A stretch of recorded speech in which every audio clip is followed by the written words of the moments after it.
નમસ્કાર, જય જિનેન્દ્ર. આપ સૌનું હાર્દિક અભિવાદન છે. વીરમતીબેન ફકીરચંદ શાહ ચેરિટેબલ ટ્રસ્ટ શ્રી ભદ્રેશભાઈ શાહ આયોજિત અને સુરત જૈન મંડળના ઉપક્રમે આજે યાને 17મી ઓગસ્ટ 2022ની સાંજે આપણે પર્યુષણ વ્યાખ્યાન માળાની ત્રીજી સિઝનના ત્રીજા દિવસે આપનું સૌનું સ્વાગત. આજે આપણી સાથે બે પ્રબુદ્ધ વક્તાઓ જોડાયા છે. ડોક્ટર શૈલેષભાઈ મહેતા, માનવ જીવન એક અદ્ભુત પ્રયોગ, અને આચાર્ય ભગવંત નંદ ઘોષ સુરીજરજી મહારાજ સાહેબ, ધ આર્ટ ઓફ ઇટિંગ. આ બે વિષય પર આપણી સમક્ષ એમના વક્તવ્યો આપવાના છે. મિત્રો, સૌથી પહેલા આપ સૌનું હાર્દિક અભિવાદન કરવાના માટે જેમનું આયોજન છે એવા માનનીય ભદ્રેશભાઈ શાહને આપણે વિનંતી કરીએ. ભદ્રેશભાઈ સુરત શહેરના ખૂબ જાણીતા આર્કિટેક્ટ અને બિલ્ડર છે. અનેકવિધ પ્રવૃત્તિઓ સાથે તેઓ સંકળાયેલા છે અને એમના માતાજી વીરમતીબેન અને પિતાજી ફકીરચંદ શાહ સાહેબના નામ પર એમણે જે ટ્રસ્ટ કર્યું છે અને પોતાનું ભદ્રેશ શાહ ફાઉન્ડેશન કર્યું છે, એના દ્વારા અનેકવિધ પ્રવૃત્તિઓ થાય છે. સેવાકીય પ્રવૃત્તિઓ સૌથી વધારે થાય છે. યુવાનોને અને સૌને અનેક રીતે પર્સનાલિટી ડેવલપમેન્ટને માટેનો અવકાશ તેઓ ઊભો કરે છે. તો એવા સુરત જૈન મંડળ વતી શ્રી ભદ્રેશભાઈ શાહનું સ્વાગત કરીએ અને એમને વિનંતી કરીએ કે ભદ્રેશભાઈ, આપ પ્રગટ થાઓ અને સૌ મિત્રોનું આપ હાર્દિક અભિવાદન કરો. આજના વક્તાઓનું પણ આપ સ્વાગત કરો. શ્રી ભદ્રેશભાઈ શાહ. આપણે મહામૂલા નવકાર મંત્ર થી શરૂઆત કરીએ. પછી નંદી ઘોષ સુરીશ્વરજી સાહેબ આપણી સાથે છે, તો એમને 1 મિનિટનું માંગલિક એમની પાસે સાંભળીશું અને પછી તરત જ તમે ડોક્ટર શૈલેષભાઈ મહેતાનો પરિચય આપીને આપણે પ્રોગ્રામ ચાલુ કરીશું. આચાર્ય ભગવંત આપણે ત્યાં શરૂઆતમાં આવ્યા હતા અને હવે 9:30 જ આવવાના છે. એમણે એ દરમિયાનમાં એમના પ્રતિક્રમણની ક્રિયા છે એવી એમણે વાત કરી છે. ઓકે.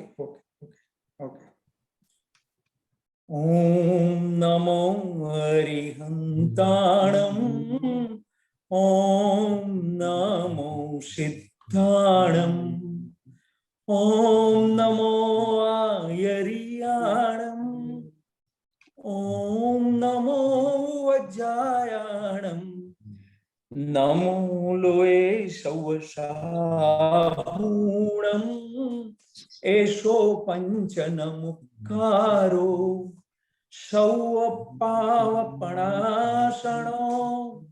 મંગળાનંચ સૌવેસી પરમં હાવૈ મંગલમ. ઓમ નમો હરિહંતાણમ.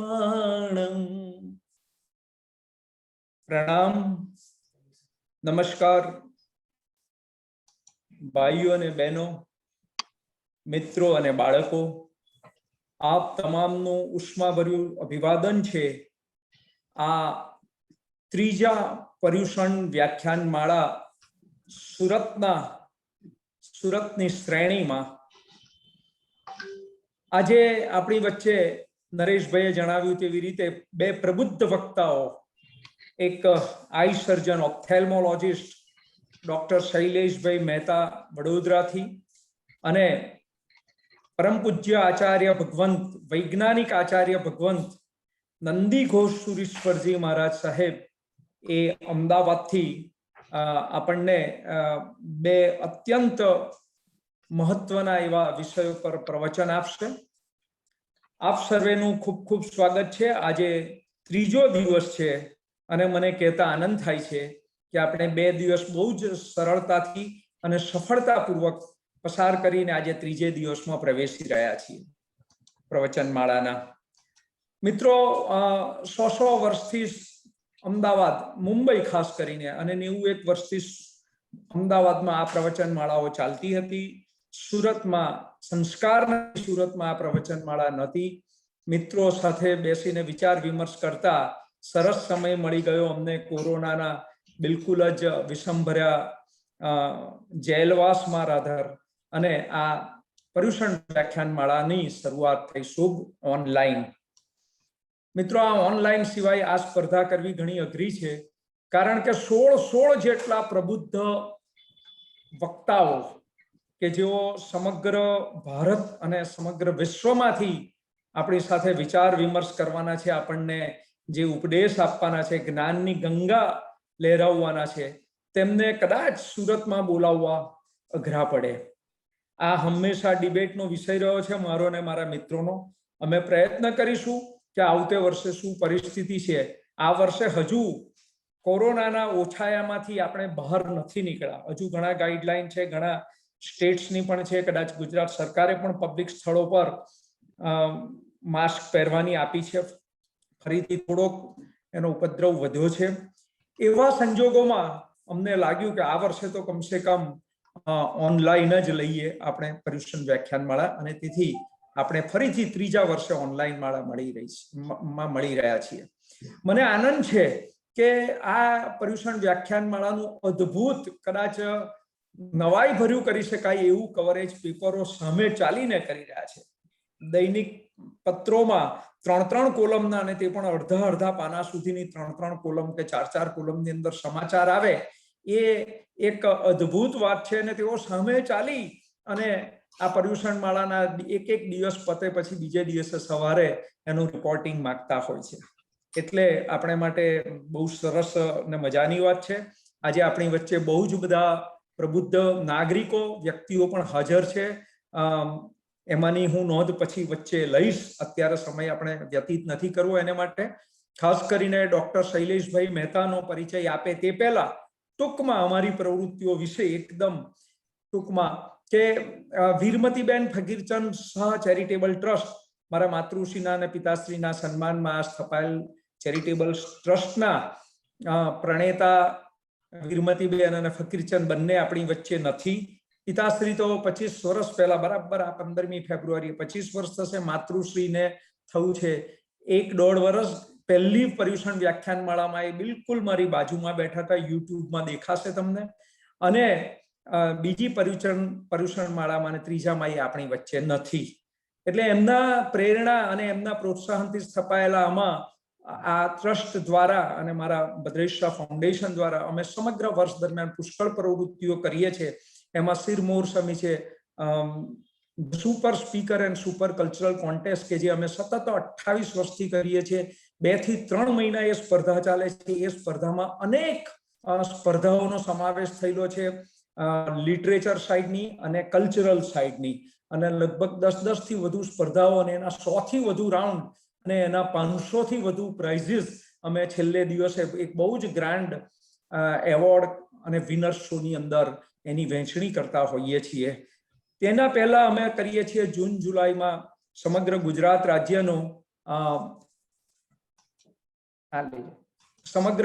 રાજ્યનું યોગા અને યોગા ચેમ્પિયનશિપની સ્પર્ધા.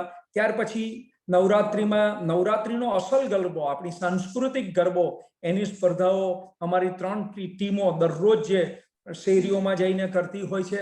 ત્યાર પછી કરીએ છીએ અમે રંગોળીનો ટ્રેનિંગ કેમ્પ, રંગોળીની સ્પર્ધા અને રંગોળીનું પ્રદર્શન. એ કરીએ છીએ દિવાળી દરમિયાન. ત્યાર પછી ચોથું હોય છે the super speaker and super cultural, કે જે છેલ્લા 28 વર્ષમાંથી 25 વર્ષ સુધી એ સમગ્ર દક્ષિણ ગુજરાત પૂરતું મર્યાદિત રહ્યું. પરંતુ ત્યાર પછી ઇન્ટરનેશનલી, એટલે કે પૂરા વિશ્વની અંદર છેલ્લા 3 વર્ષથી એના સ્પર્ધકો આવી રહ્યા છે. અને ત્યાર પછી છેલ્લે અમે the super speaker the summer camp કરીએ છીએ. આ સ્પર્ધાઓમાં અમે 4 વિભાગો હોય છે: પ્રાથમિક શાળાનો વિભાગ, સેકન્ડરી હાયર સેકન્ડરીનો વિભાગ, કોલેજ અને આપણે ઓપન વિભાગ, એટલે કે એમાં શિક્ષકો અને કોઈ પણ વ્યક્તિ ભાગ લઈ શકે એવી બધી સ્પર્ધાઓનું આયોજન થતું હોય છે. આ એક બહુ જ સફળ ચાલતી આ સ્પર્ધાની પ્રેરણા લઈ અને અમે પર્યુષણ વ્યાખ્યાનમાળા જે આ શરૂ કરી તેની સાથે સાથે જ Jain the super speaker and super cultural contest પણ ચાલુ કરી છે, કે જે આ પર્યુષણ વ્યાખ્યાનમાળાના આગલા અઠવાડિયામાં સંપૂર્ણ થઈ. તેમાં સ્તવન, ક્વિઝ, ઇલોક્યુશન કોમ્પિટિશન અને પુસ્તક સ્પર્ધા, અને આ વર્ષે ઉમેરાઈ નિબંધ સ્પર્ધા. આમ 5 સ્પર્ધાઓ એ થતી હોય છે આગલા વીકમાં. ત્યાર પછી આ પર્યુષણ વ્યાખ્યાનમાળાની સાથે સાથે અમારે ગોપીપુરા હેરિટેજ વોક, ગોપીપુરા જે સુરતનો એરિયા છે તેમાં 100 થી 1000 વર્ષ જૂનું સ્થાપત્ય વેરાયેલું પડ્યું છે. કારીગીરી, આપણે કળા, કારીગીરી, આર્ટ, કલ્ચર અને એન્જિનિયરિંગનો એ એક ખજાનો છે. એની માહિતી આપવા માટે, એનો ઇતિહાસ આપવા માટે, જૈન ધર્મ વિશે અને ત્યાંના લબ્ધ પ્રતિષ્ઠિત લેખકો વિશે લોકોને માહિતી આપવા માટે અમે દર મહિને એક હેરિટેજ વોક કરીએ છીએ ગોપીપુરા. અને ત્યારબાદ અમે સાથે સાથે છેલ્લા કેટલાક વખતથી પર્યુષણ વ્યાખ્યાનમાળાની સાથે ગયા વર્ષથી માતૃશ્રીના અવસાન પછી અમે લીધેલા સંકલ્પ પ્રમાણે શ્રી મહાવીર વીર પ્રીતિ મહાવીર એનિમલ કેર સેન્ટર, કે જ્યાં કોઈ પણ પશુ પક્ષીને, ઘાયલ પશુ પક્ષીને અમે સમગ્ર સુરતમાંથી કોલ મળે અને અમારી જગ્યા પર અમારી એમ્બ્યુલન્સ દ્વારા લાવીને ત્યાં એને ઓપરેશન કે એની જે પણ દવા દારૂની જરૂર હોય તે કરીને ત્યાં સુધી એને અમારા જુદા જુદા પેરાઓમાં, એટલે કે ઓપન અને ક્લોઝડ એન્ક્લોઝર્સમાં રાખી અને સારા થાય એમને પાછા એમની જગ્યાએ મુક્ત કરતા હોઈએ છીએ. આમ અમારી વિવિધ પ્રવૃત્તિ હોય છે અને અમારો ઉદ્દેશ્ય આ પર્યુષણ માળા દ્વારા આવી સરસ કામગીરી કરતી સંસ્થાઓ માટે અમે કોઈ પણ પ્રકારે એમને સદ્ધર થાય એમને તેવા પણ પ્રયત્ન કરતા રહીએ છીએ. અને અમારી એ કાયમની પહેલ છે કે આ પર્યુષણ માળા દ્વારા જે કંઈ રકમ ઉત્પન્ન થાય અથવા તો જે કંઈ આવે તે આવી સંસ્થાઓને અમે આપતા હોઈએ છીએ. આપનો ખૂબ ખૂબ આભાર છે. આ ટૂંક પરિચય છે. આપને છેલ્લે જે કંઈ જરૂર હશે તે આપણે વાતો કરીશું. તમે મને કંઈ પૂછી શકો છો. હું નરેશભાઈને વિનંતી કરીશ કે નરેશભાઈ એટલે સુરતના એક જબરજસ્ત જાણીતા આર્ટ, કલ્ચર અને લિટરેચરના એક બહુ એમ્બેસેડર જેવા કહી શકાય એવી વ્યક્તિ છે. સાથે સાથે નાટકના એક્ટર, તો ડિરેક્ટર, રાઇટર સુદ્ધા છે. અનેક નાટ્ય જગત ઉપરાંત ફિલ્મ જગતના એ એન્સાઇક્લોપીડિયા છે, એમ કહું તો ખોટું નથી, સુરતના. એવા નરેશભાઈ આપની વચ્ચે છે અને જ્યારે એ હોય ત્યારે અમે નચિંત હોઈએ છીએ. નરેશભાઈ, આપને વિનંતી કે આપ હવે શરૂ કરાવો તરત જ. Thank you very much Bhadreshbhai. તો મિત્રો, ભદ્રેશભાઈએ જણાવ્યું તે પ્રમાણે આજે આપણી સાથે બે વક્તા છે. ડોક્ટર શૈલેષભાઈ મહેતા સાહેબ, જેઓ આંખના રોગોના નિષ્ણાત છે, તેઓ વડોદરાથી આપણી સાથે જોડાયા છે. શૈલેષ સરને આપણે માઇક્રોફોન આપીએ, એમના આમંત્રણ આપીએ તે પહેલા એમનો એક નાનકડો બાયોડેટા આપણે જોઈ લઈએ. ડોક્ટર શૈલેષ મહેતા, આપ MBBS, DO, MS આંખના સર્જન છો. આપ વડોદરાથી જ, અને વ્યવસાયિક રૂપે આપે 1988 થી વડોદરા ખાતેની હોસ્પિટલમાં આંખની પ્રેક્ટિસ, આંખના રોગોના એક્સપર્ટ તરીકેની તેઓ આપી રહ્યા છે સેવાઓ. આપ શ્રી મહાવીર જૈન વિદ્યાલય વડોદરાના ભૂતપૂર્વ વિદ્યાર્થી છો. 1974 થી 81 દરમિયાન જૈન વિદ્વાન રસ ધરાવતા અને તમામ પાસાઓનું ઊંડાણપૂર્વકનું જ્ઞાન ધરાવતા એક ચિંતક રૂપે આપણે ડોક્ટર સાહેબને જોઈ શકીએ. વિતરાગ વિજ્ઞાન એટલે કે તીર્થંકરો દ્વારા પ્રગટ થયેલું વિજ્ઞાન, અને તેમાં 1977માં તેમને આત્મ સાક્ષાત્કારની દ્રષ્ટિથી તેઓ આશીર્વાદ પામ્યા અને લાંબા બ્રહ્મચર્યનું આપે પાલન કર્યું છે. વૈજ્ઞાનિક આધ્યાત્મિકતા અને ખાસ કરીને યુવાનો સાથેના વિચારના માટે આપ ખૂબ જાણીતા છો. અનેક પ્રકારની પ્રશ્નોત્તરી દ્વારા તેઓ યુવાનોને હંમેશા કાળજીપૂર્વકનું માર્ગદર્શન આપતા હોય છે. આપ જાણીતા વક્તા છો.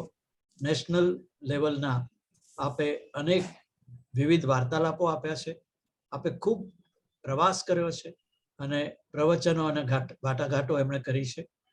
ખાસ કરીને અમેરિકાના હ્યુસ્ટનનું જૈન કેન્દ્ર, ડેટ્રોઇટનું જૈન કેન્દ્ર, ઇંગ્લેન્ડમાં જૈન સેન્ટર લંડન, લેસ્ટર અને માન્ચેસ્ટર જૈન કેન્દ્ર, તે ઉપરાંત દુબઈ, કેનેડા, ઓસ્ટ્રેલિયા, ન્યુઝીલેન્ડ ખાતે તેમણે ફોરમના કાર્યક્રમો કર્યા છે.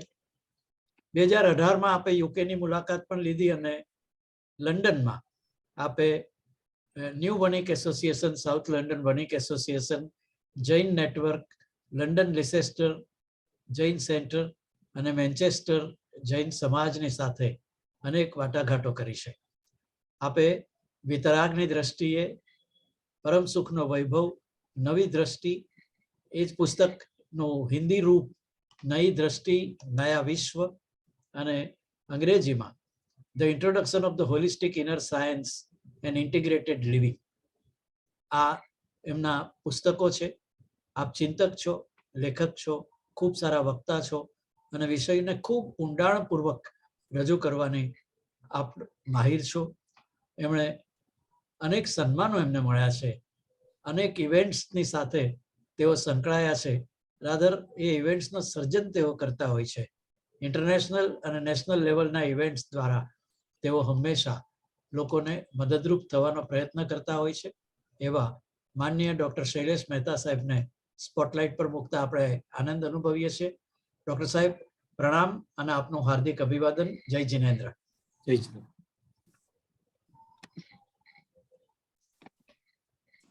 સર, અમે આપને સાંભળવા માટે આતુર છીએ.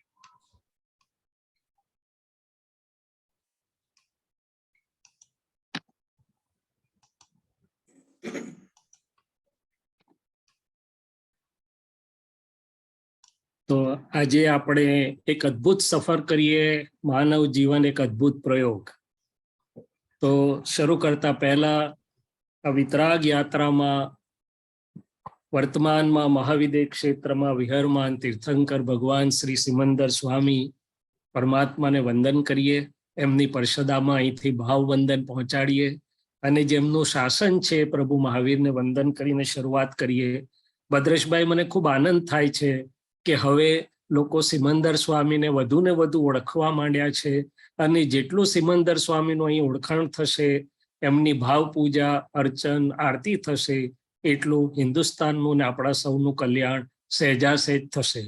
હવે તીર્થંકર ભગવંતો એ બ્રહ્માંડના સૌથી મોટા વૈજ્ઞાનિકો છે અને આપણે જોઈશું કે એમણે લોકાલોકનું વિજ્ઞાન, જીવન અને બધા જ પાસાઓનું વિજ્ઞાન કેવી રીતે એમના જ્ઞાનમાં ખુલ્લું થયું અને માનવ જાતના સર્વાંગી હિત માટે કેવી રીતે એમણે ખુલ્લું કર્યું. તો શરૂઆત કરતા હું વ્યવહાર દ્રષ્ટિથી સૌ ગુરુજનો, આજે આપણી સાથે નંદીશ્વર સુરીશ્વરજી હાજર છે, પહેલે દિવસે મોક્ષાનંદજી હતા, અને બસ સૌ ગુરુદેવોને વંદન કરું. આપ સૌ મિત્રો અને જિજ્ઞાસુ ભવ્ય આત્માઓને પણ વંદન કરું.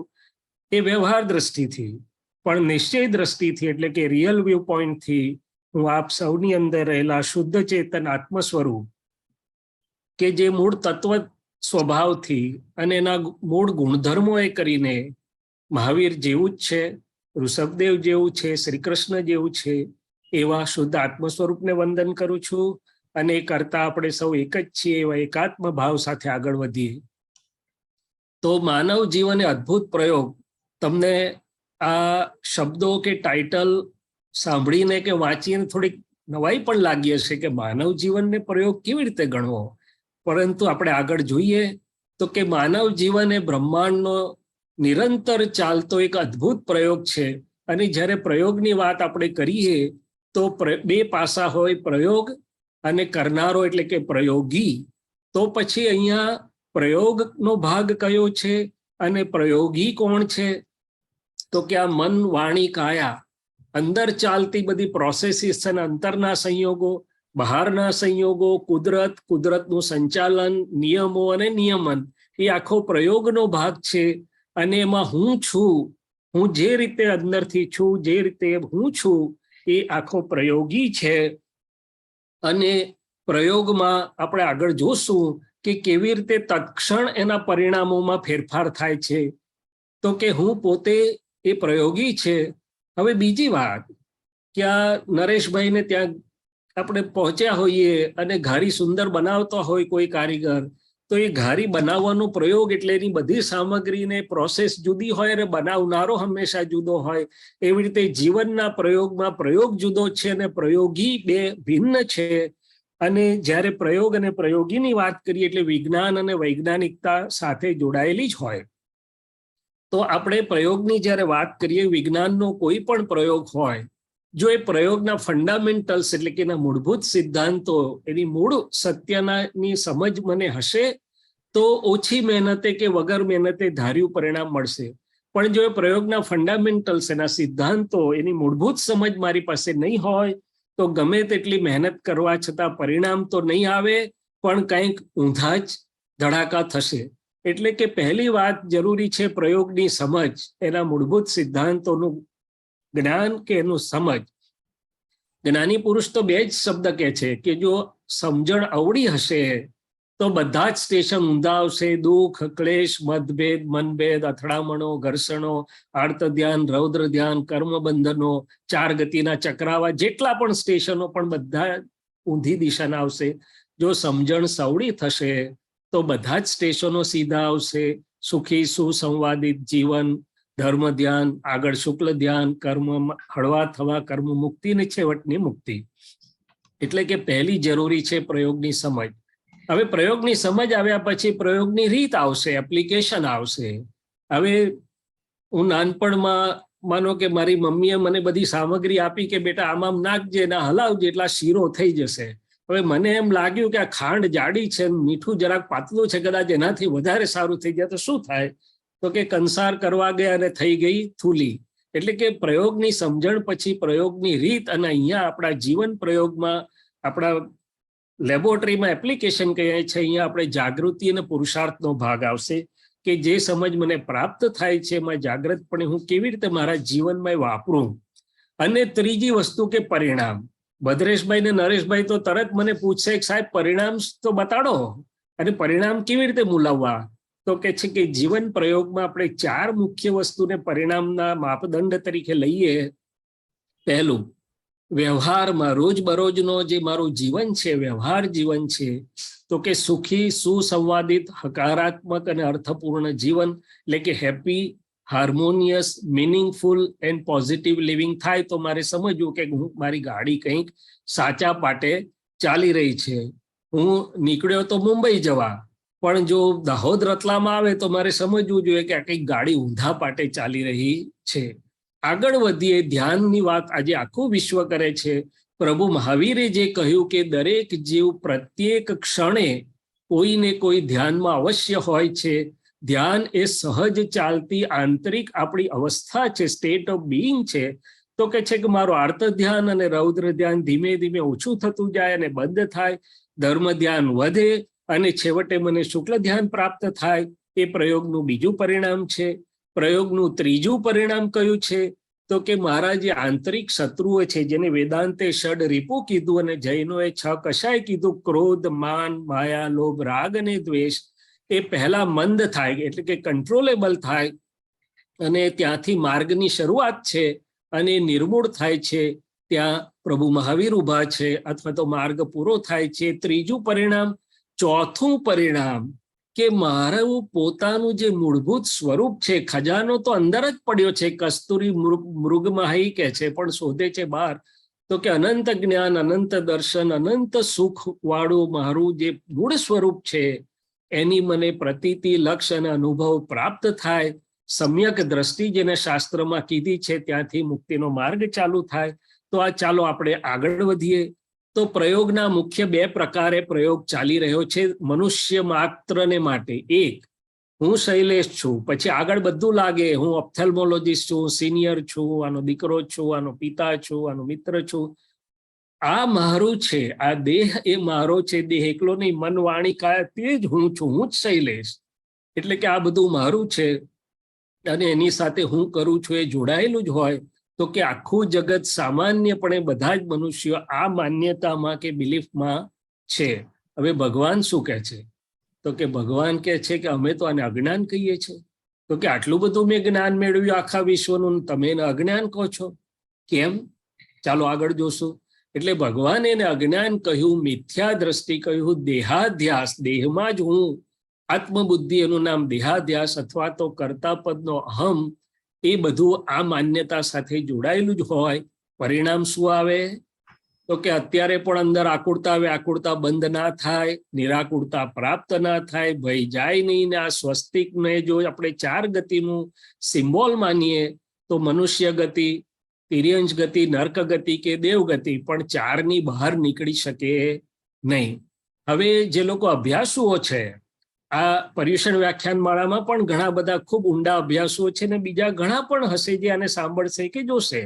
એટલે મેં અહીંયા સંદર્ભ તરીકે ક્યાંક ક્યાંક થોડુંક મૂક્યું છે કે સમણ સુત્તમની જે પુસ્તિકા છે, મોટા ભાગના આપણે જાણીએ છીએ કે વિનોબા ભાવે બધાને ભેગા કરી, બધા જ ફિરકાના આચાર્યોને કહ્યું કે મહાવીરના મૂળ મર્મને તમે સામાન્યપણે બધા જ સ્વીકારે અવિરોધાભાસ રીતે રજૂ કરો એ પુસ્તક થયું સમણ સુત્તમ.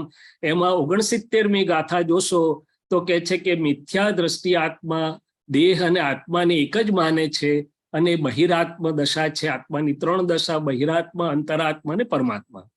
હવે પ્રયોગનો બીજો પ્રકાર તો કે હું કોણ છું, એટલે કે મારું મૂળ સ્વરૂપ શું છે અને કરે છે કોણ, એ જ્યારે જાણે તો પછી એનો આખી દિશા અને દશા બદલાય. એટલે કે હું વ્યવહારથી શૈલેષ છું, વ્યવહારથી હું આંખનો ડોક્ટર છું, વ્યવહારથી કોઈનો પુત્ર છું ને કોઈનો પિતા છું, પણ નિશ્ચય નહીંથી એટલે કે રિયલ વ્યૂ પોઈન્ટથી હું શુદ્ધાત્મા છું. કરે છે કોણ તો કે વ્યવહાર નહીંથી હું કરતા છું, પણ નિશ્ચય નહીંથી મારા મૂળ સ્વભાવે કરીને હું અકર્તા છું. અને કરે છે કોણ અને થાય છે કેવી રીતે પાછી હજી આપણે આગળ વિગતે જોઈશું. શાસ્ત્રની ભાષામાં ને સમ્યક દ્રષ્ટિ અને સાદી ભાષામાં રાઈટ બિલીફ અથવા રાઈટ વિઝન કહેવામાં આવે છે. એ પ્રાપ્ત થયા પછી આખો પ્રયોગ બદલાઈ જાય છે અને મુક્તિગામી થાય છે. એટલે બહિરાત્મ દશામાંથી અંતરાત્મ દશામાં પ્રવેશ થાય. અને આ સમણ સુત્તમની 178 અને 181 ગાથા જોશો તો એ કહે છે કે બહિરાત્મ દશામાંથી અંતરાત્મ દશામાં આવવું અને અંતરાત્મ દશા પ્રાપ્ત કરીને પરમાત્માની ભજના કરવી એ આખો સાધકનો પ્રયોગનો મૂળ માર્ગ છે. એટલે કે ચોથા ગુણસ્થાનકથી 13મા સુધીની યાત્રા. પહેલા 3 ગુણસ્થાનક હતા અને આ બીજી પ્રયોગની જ્યારે બદલાય છે ત્યારે ચોથાથી 13માની યાત્રા કરે છે. હવે આપણામાંથી ઘણાએ સાંભળ્યું છે વર્તે નિજ સ્વભાવનું અનુભવ લક્ષ પ્રતીત વૃત્તિ વહે નિજ ભાવમાં પરમાર્થે સંકિત. શ્રીમદ રાજચંદ્રજીએ કહ્યું, કોઈ કહ્યું છૂટે દેહાધ્યાસ તો નહીં કરતા તું કર્મનો, નહીં ભોગતા તું તેહનો. અને આ જ વસ્તુ સમણ સુત્તમમાં આ નીચે મેન્શન કર્યું છે કે 79, 177, 191, 217, 218, 254 અને 255 ગાથામાં ખૂબ સુંદર, સરળ અને સચોટ ભાષામાં મહાવીરના મૂળ મર્મ તરીકે દર્શાવ્યું છે. હવે વિતરાગ વિજ્ઞાન અને આંતરવિજ્ઞાન આ પ્રયોગની જે વાત કરી રહ્યા છે તો કે વિતરાગો 24 તીર્થંકરો જે રાગ દ્વેષથી મુક્ત થયા તો એમણે જે આ વિજ્ઞાન ખુલ્લું કર્યું અને આપણે અનુભવ કરી શકીએ છીએ તો કે હું મારા મન વાણી કાયા અંદર ને બહારના સંયોગો, મેં કહ્યું કુદરતના નિયમો અને સંચાલનનું વિજ્ઞાન છે. ખાસ તો આત્મા અને અનાત્મા, જીવ અને અજીવ જેને કહેવામાં આવે છે, ચેતન અને જડ, પુરુષ અને ગીતા કે છે પુરુષ અને પ્રકૃતિ, એનું વિજ્ઞાન છે. કર્મ આપણે હિન્દુસ્તાનનો નાનો બાળક ગળથુથીમાંથી કર્મ શબ્દ સાંભળે છે ને છેક સુધી, પણ કર્મ એટલે શું, કર્મ ક્યાં બંધાય છે, કેવી રીતે છૂટે છે, બીજ ક્યાં પડે છે, ફળ કેવી રીતે આવે છે, તો કે એ કર્મનું આખું વિજ્ઞાન બંધ અને નિર્જરાનું આમાં સમાય છે. પ્રારબ્ધ અને પુરુષાર્થની વાતો કેટલાય વિદ્વાનો કરતા હશે, પણ હજી મારી ગૂંચો કે મૂંઝવણો મટતી નથી કે કેટલો ભાગ પ્રારબ્ધનો પ્રારબ્ધ ચલાવે છે કે પુરુષાર્થ મારે કરવાનો છે કે બેનું સંમેલન છે કે શું છે.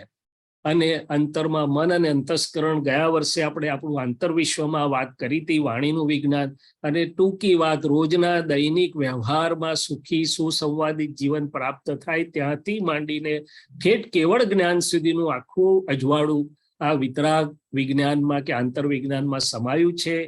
પ્રભુ મહાવીર દીક્ષા મંત્ર આપતા હતા ત્યારે 2 જ વાત કરતા હતા, એક બાજુ હું ને એક બાજુ સંયોગો. આ બાજુ હું છે, આ બાજુ સંયોગો છે, વચ્ચે દ્રષ્ટિ, સમજ અને માન્યતા છે. અને આપણે વાત કરીએ એમ અવળી હોય તો દુઃખ અને ક્લેશ, સવડું હોય તો સુખ અને મુક્તિ. આપણે છેલ્લા 2 પર્યુષણમાં સહેજ યાદ કરીએ તો કેટલીક વ્યવહારની વાત કરી હતી કે નવી દ્રષ્ટિ એક પહેલા વર્ષે કર્યું અને બીજા વર્ષે આપણું આંતરવિશ્વ. સુખની દુકાન આપણે ખોલેલી સુરતમાં, ઘારીની ને લોચાની તો દુકાનો બહુ છે, પણ ભદ્રેશભાઈએ સુખની દુકાન ખોલી છે, નરેશભાઈએ ખોલી છે. કેવી રીતે ખોલવું, ઓબ્લાઇઝિંગ અથવા હેલ્પિંગ એટલે કે યોગ ઉપયોગ, પરોપકારની વાત કરેલી અને એક રહસ્યની વાત કરેલી કે મારા મન વાણી કાયા બીજાને સુખ આપતા પહેલા મને આપે છે, બીજાને દુઃખ આપતા પહેલા મને થાય છે. એટલે કે મને પહેલી અસર થાય છે. જગત આપણો જ પડઘો છે. ઘર જીતવાનું છે, જગત જીતવાની જરૂર નથી. પતિ પત્નીએ કેવી રીતે રહેવું તો કે શ્રેષ્ઠ મિત્ર. હવે આ બધી વાત પછી આપણે આગળ વધીએ અને આમાં આપણે રોજબરોજના જીવનમાં આપણને ઉપયોગી થાય, transformational cash bank of divine solution તરીકે કામ લાગે એવી સરળ સમજની પણ વાત કરશું. અને જે વિજ્ઞાન પ્રયોગના ઊંડા રહસ્યો છે, સિક્રેટ ઓફ સિક્રેટ્સ, કેટલાકે રોન્ડા બાયરનની ઓસ્ટ્રેલિયન ઓથરની બુક વાંચી છે સિક્રેટ. એમાં કેટલીક હદ સુધી પહોંચ્યા લોકો વિશ્વમાં બધાને પૂછીને. આપણે સિક્રેટ ઓફ સિક્રેટ્સ જે પ્રભુએ ખુલ્લા કર્યા છે એની વાત કરીશું. હવે હકારાત્મક દ્રષ્ટિ તો શું સંજોગો એકલા આપણને સુખ દુઃખ સફળતા કે નિષ્ફળતા આપતા હશે? ભદ્રેશભાઈ બહુ જ્વલંત ઉદાહરણ છે, હું ખુલ્લું નથી કરતો, પણ કેટલી બધી વિપરીતતાઓ વચ્ચે પણ એમણે આ જે પોઝિટિવિટીનું જ્વલંત ઉદાહરણ છે તો કે ના, સંજોગો એકલા આપણને સુખ કે દુઃખ આપતા નથી. એને જોવાની જે આપણી દ્રષ્ટિ છે, હું તો આંખનો ડોક્ટર છું એટલે મને બધી રીતે આંખ ગમે, બાહ્ય અને આંતર, તો કે એ મુખ્યત્વે તે આપે છે. અવળી સમજણની વાત કરી અને સવળી સમજણની વાત કરી. હવે આમાંય શ્રેણીઓ છે.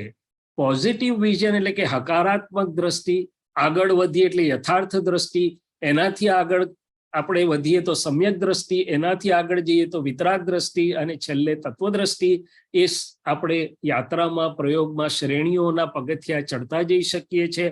હકારાત્મક દ્રષ્ટિ કેવી રીતે પ્રાપ્ત થાય તો કે વિતરાગ વિજ્ઞાન આધારિત વ્યવહારની સમજણો એટલે કે રિલેટિવ ભાગની સમજણો જેમ જેમ આપણને મળતી જાય એમ આપણી દ્રષ્ટિ હકારાત્મક આપોઆપ થતી જાય છે. યથાર્થ દ્રષ્ટિ તો કે આ વિતરાગ વિજ્ઞાન કુદરતના સિદ્ધાંતો એક્ઝેક્ટલી જાણે છે, એટલે દરેક હેપનિંગ્સ પાછળ અંદર ને બહાર એને દ્રષ્ટિ યથાર્થ થતી જાય છે. સમ્યક દ્રષ્ટિ રાઈટ બિલીફ તો કે હું કોણ છું, આત્મા અથવા બ્રહ્મને જાણે, એટલે સમ્યક દ્રષ્ટિમાં પ્રવેશ થયો. અને સમ્યક દ્રષ્ટિ પ્રાપ્ત સાધક આંતર સાધના કરતો આગળ વધે એટલે એના પરિણામ સ્વરૂપે એને વિતરાગ દ્રષ્ટિ અને છેલ્લે તત્વદ્રષ્ટિ સુધીનો એટલે કે કેવળ જ્ઞાન સુધીનો માર્ગ ખુલ્લો થાય તેમ છે. આપણે જે કંઈ વાત કરશું એમાં ક્યાંક ને ક્યાંક આ બધી જુદી જુદી રીતે વણાયેલી હશે. હવે પોઝિટિવ દ્રષ્ટિનું ભગવાન મહાવીરનું ઉદાહરણ આપણે જો જોઈએ તો એમ કહે છે કે પ્રભુ મહાવીર પોતાના સાધુઓને સમજાવતા, વાતો કરતા, ત્યારે પૂછતા કે તમે ગોચરી લેવા જશો અને કોઈ કદાચ ગોચરી નહીં આપે તો તમારા કેવા આંતર પરિણામ રહેશે, શું સમજ રાખશો? તો કે કોઈ વાંધો નહીં પ્રભુ, અમે એમ રાખશું ગોચરી નથી આપી પણ અપમાન તો નથી કર્યું ને, કડવું તો નથી કીધું ને. પ્રભુ કહે છે કે કદાચ કોઈએ અપમાન કર્યું ને કડવું કીધું તો કે એવી સમજણ રાખીશું કે અપમાન કર્યું, કડવું કીધું પણ માર્યા તો નથી ને. તો કે કદાચ માર પડે તો કે એવી સમજણ રાખીશું માર પડ્યો પણ હાથ પગ ભાંગ્યા તો નથી ને. અને કે કદાચ એકાદ ભાંગ્યો તો કે એવું રાખીશું કે બાકીના 3 તો છે ને. અને છેલ્લે એવું રાખીશું કે હું તો અવિનાશી આત્મા છું, આ જે જઈ રહ્યું છે તે હું નથી. છેલ્લે આ ગજસુકુમારનું જે ઉદાહરણ જેમને ખબર હશે કે જઈ રહેલો તે હું નથી, હું તો કાયમનો છું. તો કે છે કે આ સમજણની શ્રેણીથી કોઈ પણ સંયોગમાં પોઝિટિવ એટલે કે સવડા પરિણામ રહી શકે એવું પ્રભુ એમના સાધુઓને શીખવતા. હવે બીજી બાજુ ફિઝિસિસ્ટ આલ્બર્ટ આઇન્સ્ટાઈન જેવો માણસ છે પણ એ પણ નેચરલ સાયન્ટિસ્ટ છે. એમની દ્રષ્ટિ કેવી રીતે રાખતા તો એ કહે છે there lies opportunity in every difficulty. આપણને કોઈને ડિફિકલ્ટી ગમતી નથી અને કેટલી માથાકૂટ કરીએ ડિફિકલ્ટી ના આવે એટલા માટે. પણ આઇન્સ્ટાઈન શું કહે છે કે દરેક મુશ્કેલીમાં કોઈ તક છુપાયેલી છે અને I am thankful to all those who said me no because of them I did it myself and I grew. એટલે કે મને જેમણે કામ કરવાની ના પાડી એમને હું પહેલા આભાર માનું છું, એમને લીધે મેં કર્યું તો મારો વધારાનો વિકાસ થયો. હું તો ના પાડે ને ડિક્શનરીમાં અંદરથી ચોકડી મૂકી દઉં કે ફરી બોલાવવા નહીં, પણ હવે બદલાયું. હવે પોઝિટિવ દ્રષ્ટિ દાદા ભગવાન પાસેથી શું આપણને જાણવા મળ્યું તો કે અત્યારે વાયરલ ફીવર ને ડેન્ગ્યુ ને કોરોના ને ચારે બાજુ છે અને તાવ આવે એટલે અડધા મોતિયા મરી જાય આપણે કે હવે સારું થશે શું નહીં થાય. હવે બીજી દ્રષ્ટિ શું કે છે એક્ઝેક્ટનેસ કુદરતી તો કે તાવ આવ્યો નથી, તાવ જઈ રહ્યો છે. તો કે આ કેવી રીતે? તો કે તાવ એ શરીરનું એક ડિફેન્સ મિકેનિઝમ છે, રક્ષણાત્મક માટે તાવ ઉભો કરે છે કે જે ટોક્સિન્સ અને પોઈઝન ને કચરો ભેગો થતો હતો, જે જંતુ ઊભા થાય અને ક્લિન્સિંગ પ્રોસેસ માટે બોડીનું ટેમ્પરેચર વધારે છે. અને તાવ આવ્યો એટલે હવે હું લેબોરેટરીમાં જઈશ, ડોક્ટર સારો શોધીશ ને હવે જતો રહેશે, એટલે કે એના કારણો બધા ભેગા થઈ જશે. હવે આપણને કોઈને ફ્રેક્ચર થાય અને 2 મહિના પાટો કે ખાટલામાં રહેવાનું હોય તો શું થાય ને આપણું મોઢું કેવું હોય? અંબાલાલ મુરજીભાઈ પટેલ એમને એટલે કે દાદા ભગવાન એમને 76 વર્ષની ઉંમરે ફ્રેક્ચર થયું, એનો સાક્ષી હતો મેડિકલ ડોક્ટર તરીકે. એમના મોઢા ઉપરથી 1 સેકન્ડ પણ હાસ્ય વિલાયું નતું. એમણે પસંદ કર્યું તો ઓપરેશન નથી કરવું, એટલે 2 મહિના ખાટલામાં હતા, સત્સંગ બધું ચાલુ. હવે આપણને પૂછે તો આપણે દર વખતે એવું કે ભદ્રેશભાઈ જવા દો, બાથરૂમમાં સ્લીપ થઈ ગયો અને આ થાપાનું હાડકું ભાંગી ગયું છે, 2-2.5 મહિનાનું હવે થશે. એટલે દર વખતે દુઃખ વધે કે ઘટે? એમનો જવાબ શું હશે તમે વિચારી શકો? તો કે ફ્રેક્ચર તે સેકન્ડે થયું હતું, બીજી સેકન્ડથી સંધાવા માંડ્યું છે. અને આ નેચરલ અને મેડિકલ ફેક્ટ છે. તો સંધાવા માંડ્યું એનો આનંદ મનાવવો કે પેલી તે સેકન્ડ જે જતી રહી એના પર રડવું? હવે મુશ્કેલીઓની વાત આપણે કરી, આપણને કોઈને જીવનમાં મુશ્કેલી ગમતી નથી. આપણે બાધા રાખીશું, આકડી કરીશું, ગ્રહ જોડાઈશું, જ્યોતિષ પાસે જઈશું, ભદ્રેશભાઈને પૂછીશું, ગમે તે કરીશું, પણ મુશ્કેલીઓનો ફાયદો છે તો કે શું? તો કે મુશ્કેલીઓ આપણી આંતરિક શક્તિ ખીલવે છે, આપણું ઘડતર કરે છે. તમે જોજો જેમને મુશ્કેલી નહીં આવી હોય, તડકો નહીં જોઈએ, મેચ્યોર નહીં હોય, એનો અહંકાર થોડાકમાં ફ્રેક્ચર, ડિપ્રેશન ને કેટલું થશે. જે તડકા છાંયડામાંથી નીકળ્યો છે, મેચ્યોર્ડ હશે તો કે આપણું ઘડતર કરે છે ને સ્પીડ બ્રેકર જેવું કામ કરે છે.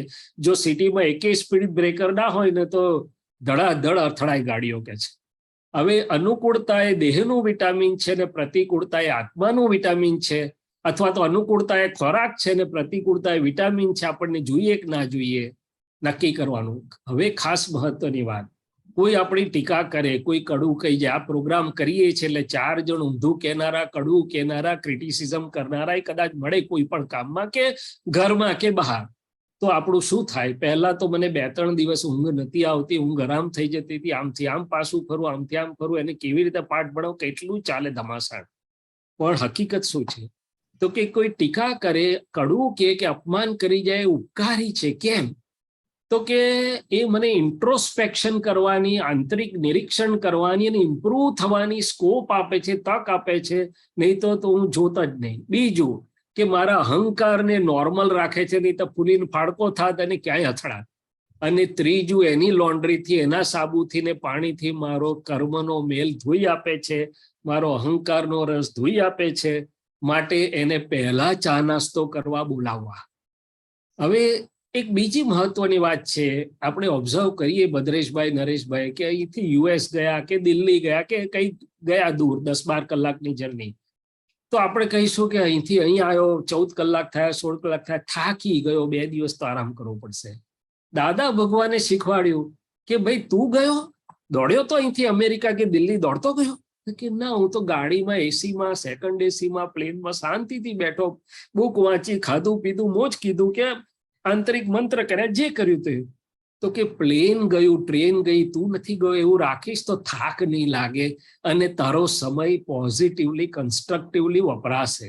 એટલે કે વિતરાગ વિજ્ઞાનની સમજણો એવી છે કે કોઈ પણ સંજોગમાં આપણને આંતરિક કે બાહ્ય, આંતરિક નુકસાન તો ન જ થવા દે, પણ દરેક સંજોગ આંતરિક કમાણી કરાવીને જાય. અને વિતરાગો કહે છે કે પ્રત્યેક સંયોગ, વ્યક્તિ અથવા સંયોગ આપણને મુક્ત કરાવવા આવ્યો છે, ખાલી સમજી લેવાની જરૂર છે. આ એક હકીકત છે. આ ભાઈ જે ફોટોગ્રાફ છે ટાટા હોસ્પિટલનો છે, ગ્રેડ 4 કેન્સર છે, અન્નનળીનું ને સર્જરી પહેલાનો ફોટોગ્રાફ છે. એમનું મોઢું જોઈને નક્કી કરજો કે કાંઈક એમની પાસે છે ખરું, કંઈક અંદર સમજણ, તો જ માણસ આવી રીતે રહી શકે. નહીં તો વાત સાંભળીને જ અડધો મરી જાય. હવે આપણે જોઈએ તો આપણા આજના જીવનમાં આપણે વસ્તુઓની તંગી નથી. આપણે નાના હતા ત્યારે 2 જ ચડ્ડી કે 2 જ યુનિફોર્મ હતા અને ફાટલી ચડ્ડી શનિવારે ધોઈને સોમવારે પહેરવી પડતી હતી. સ્કૂલમાં ફી ભરવાના પૈસા છે કે નથી એની ચિંતા હતી. આજે આપણા પૌત્ર ને પૌત્રીઓ પાસે એકને બદલે 4-4 રેબોકના શૂઝ છે. તો તકલીફ શું છે? તો કે મારે ભદ્રેશભાઈની પ્રકૃતિ જુદી, નરેશભાઈની જુદી, મારા ઘરનાની જુદી, કામ કરું ત્યાં જુદી, એડજસ્ટમેન્ટ ઇઝ ડિફિકલ્ટ. એટલે કીધું કે હકારાત્મક દ્રષ્ટિમાં એડજસ્ટ એવરીવેર છે. હવે થવું કેવી રીતે? તો કે ગાર્ડનમાં જઈને શીખવાનું. પહેલાના કાળમાં ઘરમાં ખેતરો હતા એટલે કે બધા સરખી પ્રકૃતિવાળા હતા. આજના કાળમાં ઘરમાં જ્યાં કામ કરતા હોઈએ ત્યાં એનજીઓઝમાં, સોસાયટીઓમાં બગીચા છે. બગીચા એટલે બધી ભિન્ન ભિન્ન વેરાયટીઝ હોય. પણ બગીચો આપણને ગમે કે ના ગમે? તો કે ગમે. ત્યારે બગીચામાં કોઈ દાડો ગુલાબે, આંબાને એવું કીધું કે તારી પાસે ફૂલ કેમ નથી? ત્યારે કોઈ દાડો આંબાએ ગુલાબને એવું કીધું કે તારી પાસે આવું મજાનું ફળ કેમ નથી? અને કોક દિવસ તો આપણે ગુલાબને ફરિયાદ કરીએ છીએ કે તારી પાસે કાંટો કેમ છે? તો કે ના. તો પછી આ મનુષ્યો એ આખો કુદરતનો મોટો બગીચો છે. દરેકને પોતાના પોઝિટિવ શક્તિઓ, એબિલિટીઝ અને વર્ચ્યુઝના ફળ અને ફૂલ છે. કોને શું આવડે છે શોધી કાઢો, કોને શું નથી આવડતું એ ફરિયાદ કરશો નહીં.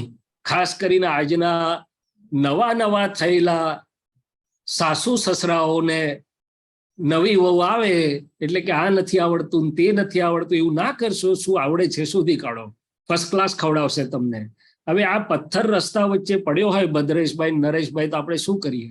કાં તો એને ઠેબુ મારીને સાઈડ પર ખસેડીએ, કાં તો કોર્પોરેશન વાળા કંઈક ઉઠાવ ને ભાઈ. પણ શિલ્પી હોય તો શું કરે? તો કે એમાં શિલ્પ જોઈ શકે છે. હવે આ મેસેજ મને એટલા માટે સ્પર્શ્યો કે વડીલો, માતા પિતાઓ, શિક્ષકો, સમાજ સુધારકો, જેમને મનમાં એમ છે કે મારે કોઈને કંઈક સારું શીખવાડવું છે અથવા કોઈ સારું થાય, અને ફરિયાદ છે કે આ બધું બગડી ગયું છે, મોબાઈલમાંથી બહાર નથી આવતું ને આમાંથી બહાર નથી આવતું, એમણે તપાસ કરવાની કે આપણી દ્રષ્ટિ આ પથ્થર જોવાની છે કે એમાંથી શિલ્પ કંડારવાની છે.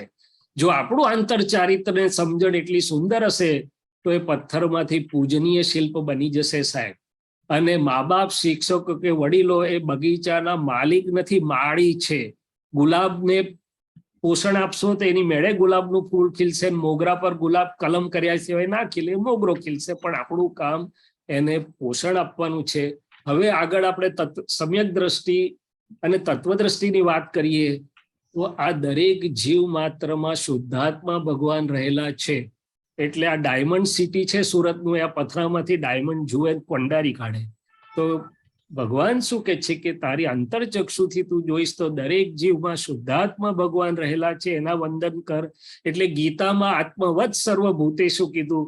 યુદ્ધના મેદાન પર અર્જુનને જે બે દિવ્ય ચક્ષુની વાત કરી હતી આ જ, કે બહારની દ્રષ્ટિથી આ તને પેકિંગ એટલે જુદી જુદી વેરાયટીઝ દેખાશે, અને આંતરદ્રષ્ટિથી હું એટલે કે શુદ્ધ ચેતન ભગવાન દેખાશે.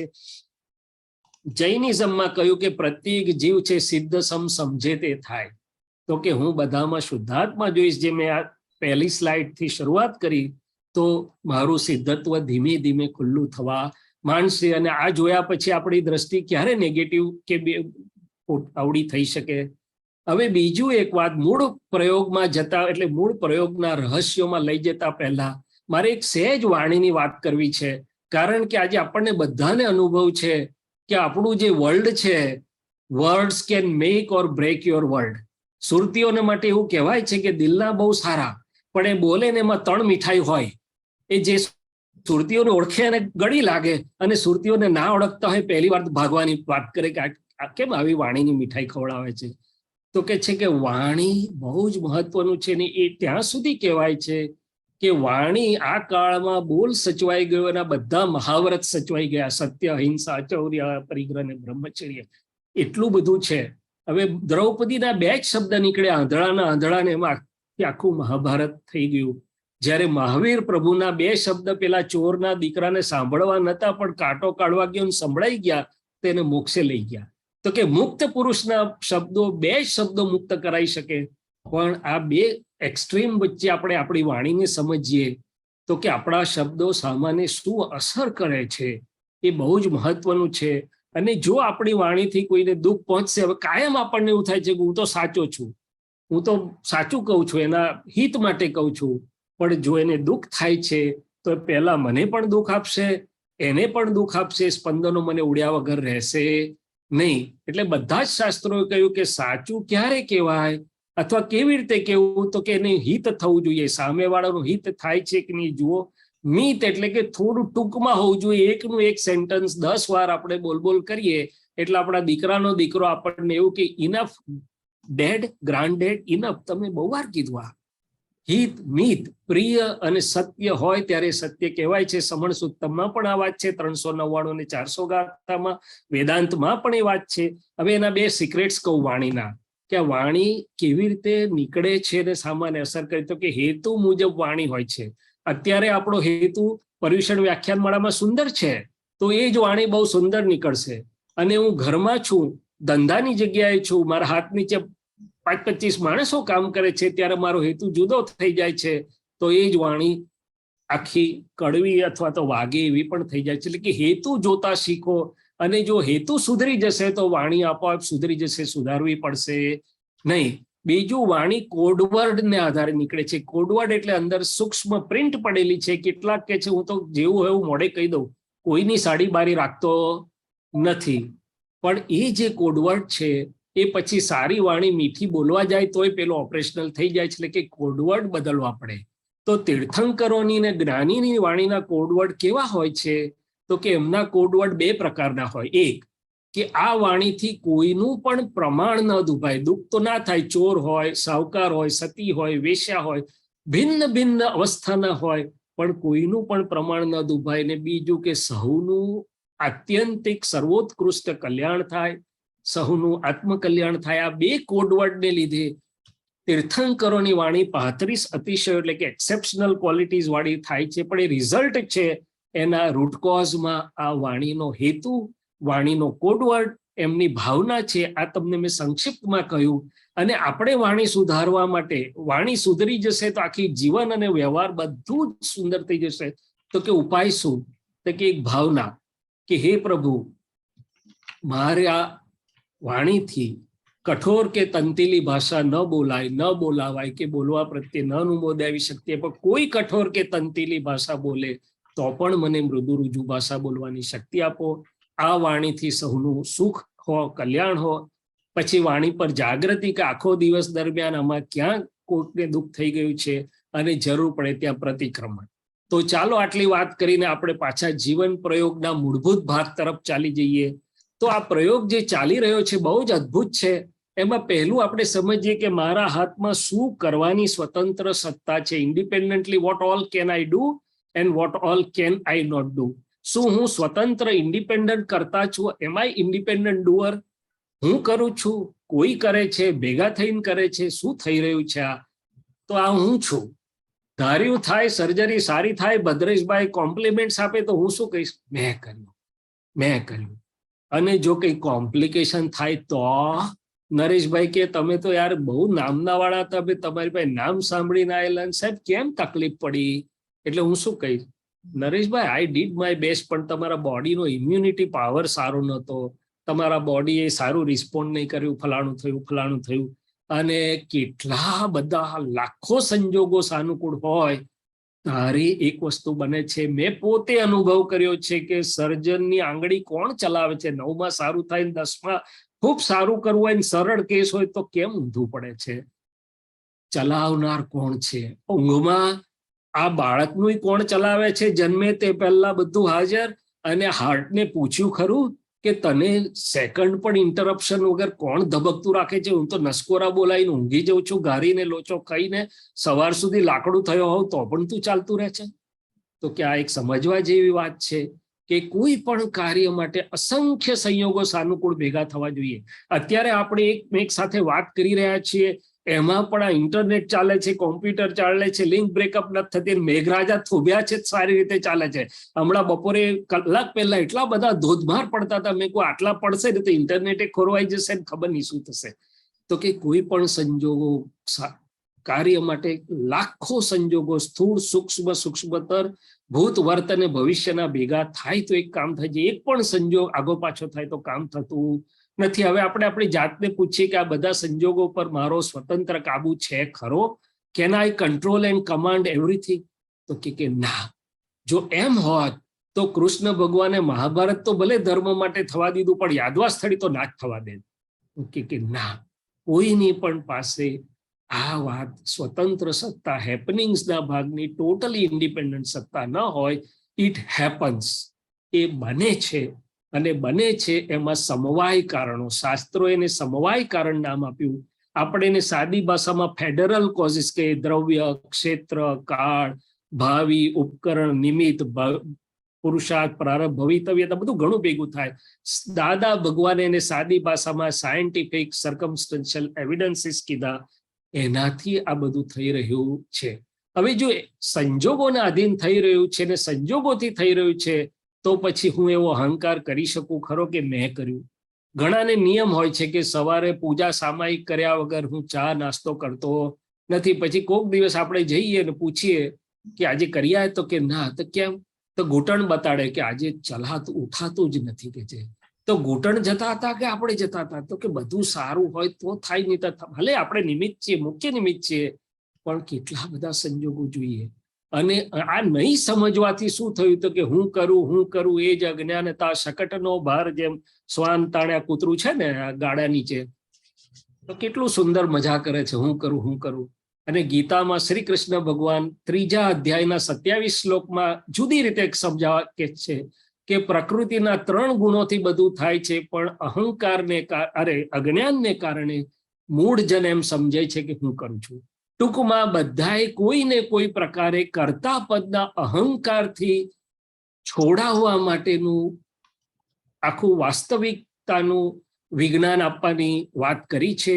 અને આ સમજ્યા પછી મને એટલું સમજાવ્યું કે કર્તા પદનો અહંકાર એ કર્મબંધનું સૌથી મોટું કારણ છે. હવે બીજો ભાગની વાત કરી, એટલે કે જીવનના 2 ભાગ છે આ પ્રયોગના. એક ભાગ છે કે જે હેપનિંગ, સંયોગ વસાત થઈ રહ્યું છે, આપણે જે વાત કરી.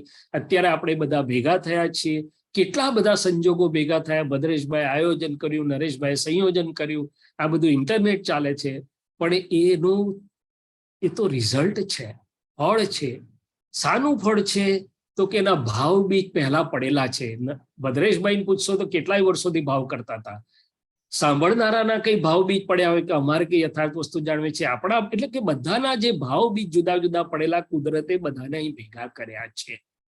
તો કે જીવનના 2 ભાગ છે, સંયોગોથી જે થઈ રહ્યું છે હેપનિંગ્સના ભાગમાં આપણે સ્વતંત્ર કરતા નથી, પણ નિમિત્તિક કરતા છીએ, ઇન્સ્ટ્રુમેન્ટલ ડુઅર છીએ. જો નિમિત્ત ભાવ આવે તો પણ મુક્તિના ઘણી નજીક પહોંચી જવાય એવું છે.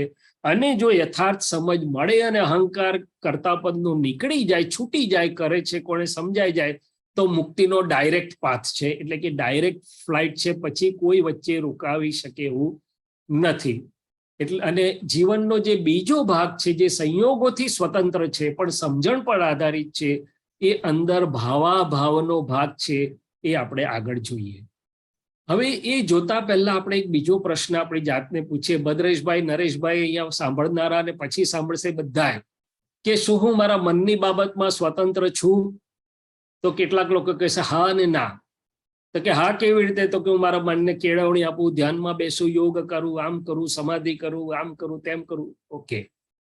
પછી કેટલાક કહેશે કે ના, હવે મને પૂછે તો મને એમ લાગે કે મારું જે સ્થૂળ મન છે એ એની પર મારો સંપૂર્ણ કાબુ નથી. પ્રમાણ? તો કે કોઈ 2 કડવા શબ્દ કે ને મારું મન ધમાલ મચાવતું હોય, રાત્રે કહું કે હવે ઊંઘી જા તો ઊંઘવા ના દે, અથવા કંઈક પ્રતિકૂળ બન્યું, મારા હોસ્પિટલમાં ભેજને લીધે મારું 15 લાખનું મશીન અત્યારે બ્રેકડાઉનમાં છે અને મન ઊંધું ચત્તું બતાડ્યા કર્યું અને કહું સુઈ જાય ને ભાઈ, હમણાં થશે. હવે તો થવા દે નહીં. સ્ટોપ અને પોઝ સ્વિચ આપવાનું મેન્યુફેક્ચરર ભૂલી ગયા. તો કે મનની બાબતમાં, એટલે કે દ્રવ્ય મન કે સ્થૂળ મનની બાબતમાં પણ હું સંપૂર્ણ સ્વતંત્ર, એટલે કંટ્રોલિંગ, કમાન્ડિંગ નથી. તો વાણીની બાબતમાં તો હોઈશ ને, જેવું જોઈએ એવું જ બોલું ને? કે હા, મોટાભાગે યસ, પણ ઘણી વાર એવું નથી થતું કે આપણે વિચાર્યું કંઈ હોય બોલાઈ જાય કંઈક, અને ખાનગીમાં કેવું પડે કે આવું ન બોલાયું હોત તો સારું થાત. એટલે કે મન, વાણી કયા, જેને શાસ્ત્રોએ ઉદય કર્મ કીધું છે અને ગીતાએ કર્મ ફળ કીધું છે અને નિર્જરા કહેવામાં આવે છે, એ ડિસ્ચાર્જ છે, ફ્રૂટ છે અથવા ઇફેક્ટનો ભાગ છે, તેમાં હું સંપૂર્ણ સ્વતંત્ર નથી. ઉદય કર્મને આધીન છું. તો સ્વતંત્ર ક્યાં છું? તો કે અંદર જ્યાં ભાવ બીજ પડી રહ્યા છે, ચાર્જ થઈ રહ્યું છે, કોઝ થઈ રહ્યા છે, સીડ થઈ રહ્યા છે, ત્યાં મારી સ્વતંત્રતા છે. એ કેવી રીતે? એ આપણે સમજીએ. તો કે જીવનનો જે બીજો ભાગ છે સ્વસત્તા, જ્યાં સુધી હું શૈલેષ છું ને હું કરું છું ત્યાં સુધી મારી સત્તા કઈ? Relative free will. તો કે ભાવ સત્તા. એટલા માટે આપણામાં કહેવાયું છે ભાવે ભાવના ભાવીએ, ભાવે દીજે દાન, ભાવે જીનવર ભજીએ, ભાવે લહીએ કેવળ જ્ઞાન. એમાં ક્રિયા કરતા ભાવની વાત કરવામાં આવી. હવે ભાવ સત્તા કામ કેવી રીતે કરે છે આપણે સમજીએ. તો કે આ કોમ્પ્યુટરના જમાનામાં એક વ્યષ્ટિનું કોમ્પ્યુટર, એટલે કે મારું વ્યક્તિગત કોમ્પ્યુટર અંદર છે, અને એક સમષ્ટિનું આખું વિશાળ લેન્ડ કોમ્પ્યુટર સિસ્ટમ છે. હવે અંદર જ્યારે હું જે ભાવમાં સહયોગ કરું, નક્કી કરું છું કે એક ડોક્ટર જેવું કંઈક થવું છે, એવો ભાવ મેં નક્કી કર્યો અને સચોટ ને સતત રીતે રહ્યો. મને ખબર નહીં હતી કે મારી કોલેજ કઈ હશે, મારા પ્રોફેસર કોણ હશે, મારા ફ્રેન્ડ્સ કોણ હશે, મારા ભવિષ્યમાં પેશન્ટ કોણ હશે, મારો સ્ટાફ કોણ હશે. હું કંઈ જ શોધવા ગયો નથી, જાત તો મળત નહીં. પણ આ ભાવ કુદરતના કોમ્પ્યુટરમાં ગયેલો, તે કુદરત જ્યારે ફળાદેશ કરે ત્યારે જો ભાવ સતત સચોટ અને સાચો હોય તો એના પરિણામ સ્વરૂપ બધા સંજોગો ભેગા કરી આપે. હવે એક રમૂજી દાખલો જોઈએ આપણે. કુદરત, આ ભાવ અને કુદરતનું કમ્પ્યુટર કેવી રીતે કામ કરે છે. ભદ્રેશભાઈ નક્કી કરેલું હોય કે એક સારી રૂપાળી ગુણિયલ, આપણું કહ્યું માને એવી જૈન ધર્મવાળી એક એવી કંઈક કન્યા જોઈશે. હજી ભદ્રેશભાઈ 15-16 વર્ષના થયા, હજી પેપર બહાર પાડ્યું નથી. એટલે કુદરત શું કે છે, રાહ જુઓ, હજી સમય પરિપક્વ થયો નથી. સમય પરિપક્વ થાય એટલે બધા સંજોગો ભેગા કરે, 25 છોકરી દેખાડે ને પછી ભદ્રેશભાઈ પસંદ કરે. હવે કોઈ કહે ખરું બાકીની 24 તો આનાથી વધારે રૂપાળી હતી, આનાથી વધારે પૈસાદાર હતી, પણ એમને ખબર નથી કે ભાવમાં મેચિંગ ક્યાં છે. અને કુદરત જ્યારે પરિણામ આપે છે ત્યારે સાયન્ટિફિક સર્કમસ્ટન્શિયલ એવિડન્સ, એટલે એકલી પત્ની આપતા નથી, પણ સાસુ, સસરા, સાડો, સાડાવેલી બધું જ લશ્કર જોડે આપવું પડે, કારણ કે રિઝલ્ટ હંમેશા સાયન્ટિફિક ફોર્મમાં આવે. તો આ જ્યારે ભાવ થાય છે ત્યારે આ બાકીની ફિગરમાં જોશો તો આપણા શાસ્ત્રમાં અઘરાગ્રહ શબ્દ છે, આશ્રવ અને બંધ. હવે મારા જેવાનું તો મગજ એમાં ડિક્શનરીએ કામ નથી કરતી કે આશ્રવ શું ને બંધ શું. આપણે સાદી ભાષામાં સમજીએ, બહારથી અંદર આવીને ભરણ થવું, પૂરણ થવું એ આશ્રવનો ભાગ છે, અને ગલન થવું એટલે કે ફળ આપીને જવું એ ડિસ્ચાર્જ અથવા તો નિર્જરાનો ભાગ છે. હવે જ્યારે હું ભાવમાં ભળું છું, કોઈને મદદ કરવી છે કે કોઈને પાઠ ભણાવવો છે, ત્યારે બહારથી પરમાણુઓ જે શુદ્ધ છે ખેંચાઈને અંદર આવે છે.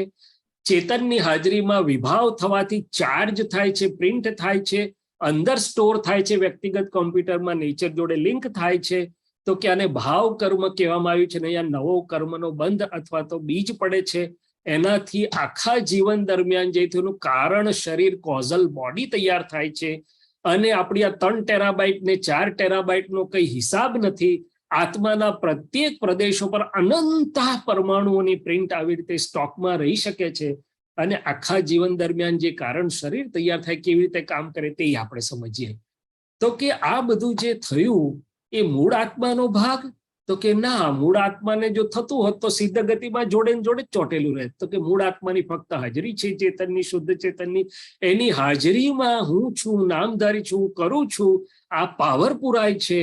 અને આ પરમાણુઓની રમત એટલે કે પૂતગલની રમત એટલે કે કર્મબંધો, એનાથી પ્રતિષ્ઠિત આત્મા, આખો રોબો તૈયાર થાય છે, એક પ્રતિષ્ઠા પામેલો ચાર્જડ પૂતળું તૈયાર થાય છે. એનાથી આ જગત ચાલી રહ્યું છે. અને જ્યાં સુધી હું આ પ્રતિષ્ઠિત, હું શૈલેષ સુનો કરું છું, ત્યાં સુધી ભાવ સત્તા એટલી જ મારી છે. અને એ કુદરતમાં જઈને કુદરતનું કામ ફળાદેશ કરવાનું છે, જે સાયન્ટિફિક સર્કમસ્ટન્શિયલ એવિડન્સીસ આપણે વાત કરીએ દ્વારા એ ફળ આપી રહ્યું છે. અને રિયલ ફ્રી વિલ, અહીંયા તમને પ્રશ્ન થવો જોઈએ કે મેં રિલેટિવ ફ્રી વિલ લખ્યું તો રિયલ ફ્રી વિલ ક્યાં છે, એટલે કે સંપૂર્ણ સ્વસત્તા ક્યાં હોય? તો કે આ તો નૈમિત્તિક સત્તા મેં કીધી. સંપૂર્ણ સ્વસત્તા ત્યારે ઉત્પન્ન થાય જ્યારે હું મારા સ્વભાવ ભાવને જાણું, હું કોણ છું, આત્મપ્રાપ્તિ થાય. પછી એ કાળ, કર્મ, માયા બધાથી મુક્ત થઈ સ્વતંત્ર રીતે જીવી શકે એવી સંપૂર્ણ સ્વતંત્ર સ્વભાવ સત્તા ઉત્પન્ન થાય છે, જે પ્રયોગનો બીજો ભાગ છે. અને મનુષ્ય જન્મમાં હવે આ ચાલી રહ્યું છે, એટલે હું જન્મ્યો ત્યારથી મોત સુધી આ મન, વાણી, કાયના જે પરમાણુઓ લઈને આવેલો ચાર્જ, તે ડિસ્ચાર્જ એટલે ફળ આપ્યા કરે, 3 બેટરી ખાલી થાય છે. તે દરમિયાન અંદર ભાવાભાવથી નવું કારણ શરીર તૈયાર થાય છે. જ્યારે મૃત્યુ થાય ત્યારે સ્થૂળ શરીર, એનો પરમાણુઓનું કાર્ય પૂરું થાય એટલે અહીંયા છૂટી જાય. અને કારણ શરીર જ્યાં સુધી હોય ત્યાં સુધી સૂક્ષ્મ શરીર એટલે કે ઇલેક્ટ્રિકલ કે એનર્જી બોડી રહે જ જોડે. એટલે ઇલેક્ટ્રિકલ બોડી, કારણ શરીર અને 2 હોય એટલે ભગવાન ચેતન સ્વરૂપ એને રહેવું જ પડે કેદખાનામાં. 3 જ્યાં મેચિંગ પરમાણુ હોય યોનિમાં જતા રહે છે. એક જ સમયે આત્મા એટલો લાંબો થાય કે બીજી યોનિમાં પ્રવેશ કરે પછી અહીંથી છેડો છૂટે છે. પોતાને મહેનત કરવી પડતી નથી, બાકીના કુદરતના 5 તત્વો જ એને લઈ જાય છે. અને મનુષ્ય જન્મ એકલો જ એવો છે કે એમાં બંધ, નિર્જરા, ચાર્જ, ડિસ્ચાર્જના બંને ચકરડા ચાલે છે. જેને આમાં સુખ જોઈતું હોય એને આ સાયન્સ શીખવાનું, અને જેણે એમાંથી મુક્ત થવું હોય તેને એનું સાયન્સ જાણવાનું. હવે ભાવ સત્તાના ઉદાહરણ આપણે ઇતિહાસમાં જોઈએ તો શ્રીમદ રાજચંદ્ર હતા. ભલે એ ભાવમાં 34 કે 33 કે 35 વર્ષની ઉંમરે દેહ ત્યાગ કર્યો, પણ એમનો એક પત્ર છે કે મહાવીરના સમયમાં મહાવીરે મારો ધર્મ વિશ્વમાં કેટલેક અંશે ચાલતો કર્યો, તો મારો એટલે આત્મધર્મ. અત્રે કેટલાક શિષ્યોની સભા સ્થાપન કરી છે. સમય આવી પર્યટન કરીને વિશ્વમાં આ ધર્મ સઘળે ફેલાઈશું, આ એટલે આત્મધર્મ. એમની ભાવના કોઈને કોઈ રીતે પૂરી થવી જ જોઈએ ને થઈ રહી છે. મહાવીર પ્રભુએ 3 ભાવ પહેલા 27 ભાવના ભાવેલીના ફળ સ્વરૂપે આવડું મોટું તીર્થંકરત્વ આવ્યું. કૃષ્ણ ભગવાન આટલી બધી રાણી હોવા છતાં નૈષ્ઠિક બ્રહ્મચારી કહેવાયા છે. કેમ? તો કે ઉદયમાં રાણીઓ હતી પણ નિષ્ઠામાં બ્રહ્મચર્ય હતું. અને શાસ્ત્રો એ વાત મંજૂર રાખે છે ને દાદા ભગવાનની જગત કલ્યાણની ભાવના, આ બધી જ સાચી સતત સચોટ ભાવના કુદરતે પૂરી કરવી જ પડે છે. હવે એનું પ્રેક્ટિકલ આપણે સમજવું હોય, આટલી વાત આપણે સમજ્યા કે ભાઈ હેપનિંગ્સના ભાગમાં સંયોગાધીન બને છે, એમાં હું સ્વતંત્ર નથી પણ નિમિત્ત છું, ને ભાવના ભાગમાં મારી સમજણને આધારે છે એમાં હું સ્વતંત્ર છું. તો મારે વ્યવહારમાં અને એપ્લાય કેવી રીતે કરવું, આ વિજ્ઞાનનું જ્ઞાન મારા જીવન પ્રયોગને સાર્થક અને સફળ ઓછી મહેનતે કરવા માટે મારે શું કરવું? તો કે આ હેપનિંગ્સ વાળા ભાગમાં મારે શું કરવાનું? બેસી જવાનું કે હું સ્વતંત્ર ને સંજોગ? ના, આ ગાડી ઉઘાડી આંખે સાવધાની પૂર્વક ચલાવવી પડે.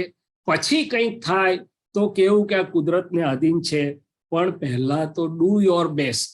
આ કાચનો પ્યાલો મારા હાથમાંથી પડવા માંડે તો મારે ઠેઠ સુધી બચાવવાનો પ્રયત્ન કરવાનો, પછી બચી જાય તો પણ કુદરતમાં વ્યવસ્થિત, અને ફૂટી જાય તો પણ વ્યવસ્થિત. એટલે કે do your best according to best of your understanding, care and caution. પણ રિઝલ્ટ આવી જાય પછી કેવું કે બન્યું તે જ ન્યાય છે. કારણ કે અસંખ્ય કુદરતના સાયન્ટિફિક સર્કમસ્ટન્શિયલ એવિડન્સીસના સમ ટોટલ રૂપે આ બને છે. અને કૃષ્ણ ભગવાને આ જ વાત ગીતામાં કરેલી. અને બીજી બાજુ જે મારી સ્વતંત્ર સત્તા, જ્યાં સુધી હું શૈલેષ નામધારી છું, હું કરું છું, ત્યાં સુધી મારી પાસે જે ભાવ સત્તા છે એનો મારે શ્રેષ્ઠ ઉપયોગ કેવી રીતે કરવો જોઈએ? તો કે મુખ્ય 2 ભાવના. એક, વ્યવહાર સુખ માટેની ભાવના શું? તો કે મારા પ્રાપ્ત મન વચન કાયથી સૌને સુખ હો, મારા પ્રાપ્ત મન વચન કાયથી કોઈને દુઃખ ન હો. અને તો પછી ભગવાન ગેરંટી આપે છે કે આટલી ભાવના હશે તો તારે તારા સંસાર વ્યવહારની પણ ચિંતા નહીં કરવી પડે, કુદરત ચલાવશે ને તારી પાસે સુખ ખૂટશે નહીં. બધાએ આ જ વાત કરી. અને બીજી ભાવના કહી તો કે ભાઈ મારે આવન જાવન વાળું જોઈતું નથી. ભદ્રેશભાઈ કહે છે આવન જાવન વાળું તો બહુ જોઈ લીધું, કઈ બાકી રહ્યું નથી સુખ. તો પણ મારે કાયમનું જોઈએ છે કે જે આવ્યા પછી જાય નહીં, અને જેમાં કોઈ પણ પ્રકારનો ભય ના રહે, ના કોરોનાનો રહે, ના મૃત્યુનો રાજ, ના કેન્સરનો રહે, પણ હું નિર્ભયપણે મારા અનંત આવ્યા બાદ સુખને ચાખી શકું. તો એ માટે મારે શું ભાવના કરવાની? તો કે મારે હું કોણ છું, મારું મૂળ સ્વરૂપ શું છે, કે એટલે કે આત્મ પ્રાપ્તિ. અને એના માટે કોઈક એવા જીનેશ્વર ગર્જીન આત્મ અનુભવી પુરુષ, આત્મ યોગેશ્વર જેવા મને પ્રાપ્ત થાય, જેના માર્ગદર્શનથી હું એ પામી શકું અને મારા જીવન પ્રયોગના બીજા તબક્કામાં એનો અનુભવ કરી શકું. જેને જે પ્રાપ્ત કરવું હોય તેની ભાવના કરો. નાના બાળકો હોય, ઘણા નાના હોય કે કોઈ કે મારે ડોક્ટર થવું છે, કોઈ કે એન્જિનિયર થવું છે, કોઈ કે ભદ્રેશભાઈ જેવા મોટા બિલ્ડર થવું છે. સારું ભાઈ, તું નક્કી કર. રોજ સવારે 5 વાર યાદ કરજે, વર્ક હાર્ડ, રિમેન સિન્સિયર, અને છેલ્લે પ્રાર્થના કરજે એટલા માટે તારો અહંકાર વચ્ચે ના આવે. બાકીનું કુદરત પર છોડી દેજે તો પણ એ કામ થશે. અને ભાવ સત્તાનો બીજો સુંદર ઉપયોગ શું? તો કે ભાવ આલોચના, ભાવ પ્રતિક્રમણ અને ભાવ પ્રત્યાખ્યાન. આજે આપણને બધાને અનુભવ છે, આપણે આગળ જોઈશું કે મારે કોઈને દુઃખ દેવું નથી પણ દેવાઈ જાય છે, મારે કોઈ ભૂલ કરવી નથી પણ થઈ જાય છે, મારે ખોટું બોલવું નથી પણ બોલાઈ જાય છે, અને કોઈની જોડે સંબંધ બગાડવો નથી પણ બગડી જાય છે. તો કરવું શું? તો કે ડાઘ તો પડવાના જ. અત્યારે બહાર જઈશું એટલે વરસાદ પાણી કાદવ પણ ઉડે, પણ સાબુ એટલા સુંદર નીકળ્યા છે કે ડાઘ ધોવાઈ જાય. તીર્થંકર ભગવાન તોનો અદ્ભુત સાબુ છે. ભાવ આલોચના, ભાવ પ્રતિક્રમણ અને ભાવ પ્રત્યાખ્યાન કેવી રીતે કરવું આગળ જોઈએ આપણે. તો કે આમાં બંનેનો ભાગ આવી ગયો. હવે આ જ વસ્તુને આપણે વ્યવહારમાં સમરી રૂપે જોઈ લઈએ. તો કે આપણા અરસપરસના ચાલતા વ્યવહારમાં ઘણી જગ્યાએ આપણને અસમાધાન હોય કે ભાઈ આ પપ્પા મમ્મીએ 3 ભાઈઓ વચ્ચે ભેદ રાખ્યો, અને 2 વહુઓ 2 દીકરાની છે, આમ કરે છે તેમ કરે છે. પણ વ્યવહારને સમજવું હોય તો વિતરાગો 2 જ શબ્દ કે છે, જે દીધેલું હતું તે પાછું આવ્યું, એનું નામ વ્યવહાર છે. વ્યવહાર વ્યવહાર સ્વરૂપ છે, ન્યાય સ્વરૂપ નથી. આ ભદ્રેશભાઈને મેં કંકોત્રી મોકલી હોય ને 51 રૂપિયાનો ચાંદલો અને એક સાડી ભેટમાં આપી હોય તો મને ભદ્રેશભાઈ એટલું જ કરે કે ભાઈ 2 વ્યક્તિનું કહ્યું હોય તો 2 વ્યક્તિનું મોકલાવે ને 51 ના વધ્યા હોય તો કદાચ 101 મોકલે. હવે મેં કંકોત્રી ના મોકલી હોય તો મારે ત્યાં ના આવે. આટલું જ સાદું વ્યવહારનું ગણિત છે. પણ આપણે ગૂંચ કેમ થાય છે તો કે શું વ્યવહાર કોની જોડે કરેલો તે ડાયરી હું ભૂલી ગયો છું. તો કે દીધેલું છે તે પાછું એનું નામ સંસાર વ્યવહાર. સંસાર વ્યવહારમાં આપણને સુખ અગર દુઃખ આપનાર નિમિત્તને આપણે જવાબદાર અથવા આંગળી ચીંધીએ છે. કુદરત એવું કહે છે કે આપણા અણુ પરમાણુઓના ઉદયને આધારે કુદરત આપણને નિમિત્ત એટલે કે પોસ્ટમેન ભેગો કરી આપે છે. પોસ્ટમેન તો મારું સરનામું હોય તે અને તો જ મારે ત્યાં ટપાલ નાખી જાય. પછી કોઈ ભૂલી ગયેલા શેરનું ડિવિડન્ડ હોય, ભદ્રેશભાઈનો સુંદર કાગળ હોય કે કોઈના અશુભનું મૃત્યુનો સમાચાર હોય કે ટ્રાફિક સિગ્નલની ટિકિટ પણ હોય. પોસ્ટમેનનો કઈ વાત છે નહીં. એટલે કે આ બધા કુદરતના નિમિત્તો એ પોસ્ટમેન માત્ર છે. કોઈ જીવ કોઈને મદદ કે હરકત કરવા સ્વતંત્રથી આટલું જો મને હાજર રહે તો આખો જીવન પ્રયોગ મારો ફરી ગયો. દાદા ભગવાને એને સાદા શબ્દમાં કહ્યું, ભોગવે તેની ભૂલ. પણ એ મારે લીધે કોઈને ભોગવટો આવે ત્યારે કહેવા માટે નહીં. મને સુખ કે દુઃખનો ભોગવટો આવ્યો ત્યારે મારે આટલું જ સમજી જવાનું કે મારો હિસાબ આવ્યો, જમા કરી દો. ડેબિટ ક્રેડિટ કાર્ડ વાપરેલા, 3 ચેક અપાઈ ગયા, હળવા થયા અને બન્યું તે ન્યાય. આ 2 કુદરતના નિયમ આપણે જોઈ લીધા. હવે પર્યુષણ એક ક્ષમાપનાનું પર્વ ગણાય છે અને ક્ષમા એ વિતરાગોનો અદ્ભુત સાબુ છે. પણ એનું વિજ્ઞાન શું છે તો કે પહેલું ક્ષમા માગવી. બધાય કે છે ફરગિવનેસ, ફરગિવ યોરસેલ્ફ. પણ આ કોઈકને દુઃખ પહોંચાડીને, કોઈને નુકસાન પહોંચાડીને મને જે અંદર ખૂંચે છે, ડિસ્ટર્બન્સ થાય છે ને હું મારી જાતને માફ કેવી રીતે કરું, તરત ભૂલી કેવી રીતે જવું, મુક્ત કેવી રીતે થવું એ બોજામાંથી. એટલે વિતરાગો કે છે આલોચના, પ્રતિક્રમણ ને પ્રત્યાખ્યાન.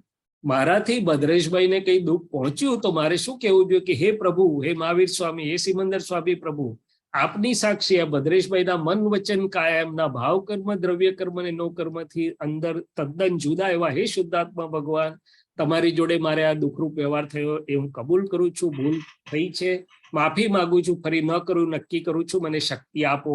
હવે પ્રત્યાખ્યાનનું આપણે ઘસાતું પચખાણ કરી નાખ્યું. મૂળ શબ્દ ભૂલ ફરી નહીં કરવી એ છે. હવે આ એક જો કરવામાં આવે તો શું થાય તો કે પહેલામાં પહેલું તો મારો બોજો હળવો થઈ જાય, મારું સુખ અને નોર્માલિટી પાછી આવે, કર્મના ડાઘ પડતા બંધ થઈ જાય ને એ કોર્ડલેસ વાઇબ્રેશન સામે જાય, એનું મન પણ મારા માટે સવડું થઈ જાય. આ વિતરાગોના પ્રયોગમાં એટલી બધી શક્તિ છે કે સામો વાઘ હોય તો પણ અહિંસક થઈ શકે છે જો તમને આપણને યથાર્થ કરતા આવડે તો.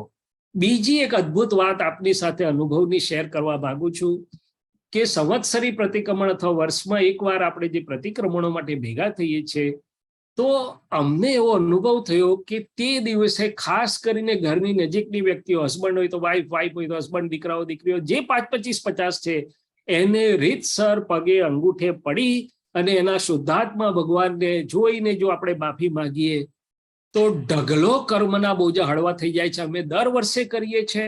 અને એકવાર હું લંડન ગયો તો 1998માં નવનાથ વણિક એસોસિએશનનું પર્યુષણ પર્વ, લગભગ 1500-2000 લોકો હતા. શિલાપીજી અને ચંદનાશ્રીજી પણ ત્યાં હાજર હતા. એમનું પ્રતિક્રમણ થઈ ગયું. શિલાપીજી અને ચંદનાશ્રીજી એમની વાત કરી. છેલ્લે 3 મિનિટ શૈલેષભાઈના ભાગમાં આવી અને મેં કહ્યું, એટલે નીકળ્યું કે સાહેબ એક જ વિનંતી છે કે આ બહુ અદ્ભુત થયું. હવે તમે બધા ઘરે જઈને જ્યાં ગૂંચવાડ લટિયા ગૂંથાયા છે જો યોગ્ય લાગે તો નમીને પગે પડીને શુદ્ધાત્મા જોઈને પ્રતિક્રમણ કરી લેજો. બીજે દિવસે આવીને લંડન સંઘના સંઘપતિએ જાહેરમાં કહ્યું કે મેં આજે મારી પત્નીનું પગે પડીને પ્રતિક્રમણ કર્યું, પત્ની નથી જોઈ, અંદર શુદ્ધાત્મા ભગવાન જોયા અને મને બહુ જ લાભ થયો. આ 2 મારા બોજામાંથી હળવા થવા માટે. હવે આપણે કહીએ છીએ કે બીજાને માફ કરવા.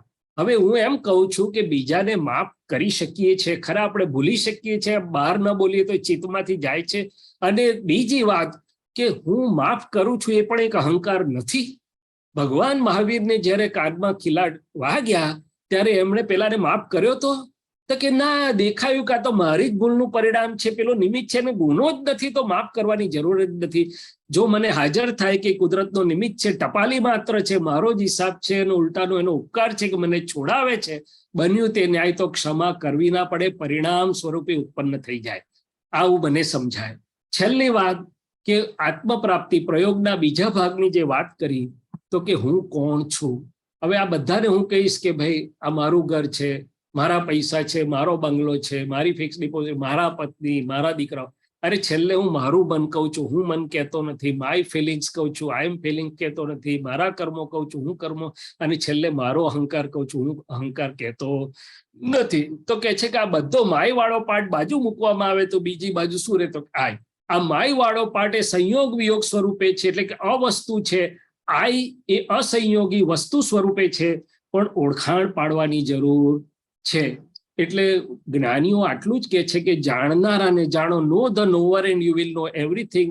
દ્રષ્ટિ દ્રષ્ટામાં પડે તો કામ થઈ જાય, અને પોતે પોતાને જ નથી જાણતો એ કેવડી મોટી ભૂલ કહેવાય. તો કે છે કે મોક્ષ લક્ષ્મી પ્રયોગ, હું કોણ છું એ જાણે છે, પોતાના સ્વરૂપનું પ્રતીતિ લક્ષણ અનુભવ પ્રાપ્ત થાય છે, અને કરે છે કોણ? આપણે સમજ્યા કે ભાઈ આ કુદરતની આખી સાયન્ટિફિક સર્કમસ્ટન્શિયલ એવિડન્સીસ વાળી એક કુદરતી શક્તિ, વ્યવસ્થિત શક્તિ આ બધું ચલાવી રહી છે. એ બે વસ્તુ જ્યારે મારી દ્રષ્ટિમાં સ્પષ્ટ થઈ જાય છે, તો કે સમ્યક દ્રષ્ટિ એટલે કે આત્મયોગ શરૂ થયો. આખી મોક્ષ ગણીની યાત્રા પ્રયોગનો બીજો ભાગ ચાલુ થયો. પ્રભુ મહાવીરે આ 4 જ લીટીમાં દીક્ષા મંત્ર આપેલો, એગો મે શાસોપા જ્ઞાન દર્શન સંજુઓ. તો કે એક મારો આત્મા શાશ્વત છે, બાકી જ્ઞાન અને દર્શનથી ઓળખાય છે, બાકીનું બધું સંયોગ વિયોગી સ્વભાવનું છે, ભેગું થયું અને છૂટું પડ્યું. સૌથી મોટો સંજોગ આ દેહનો છે. ગર્ભમાં આવ્યો ત્યાંથી એક્સપાયર. હવે સારું છે કે એક્સપાયરી ડેટ પર કાપલી મારી રાખી છે, એટલે આપણને બધી મજા પડે છે એક્સપાયરી ડેટ ખુલ્લી કરતા.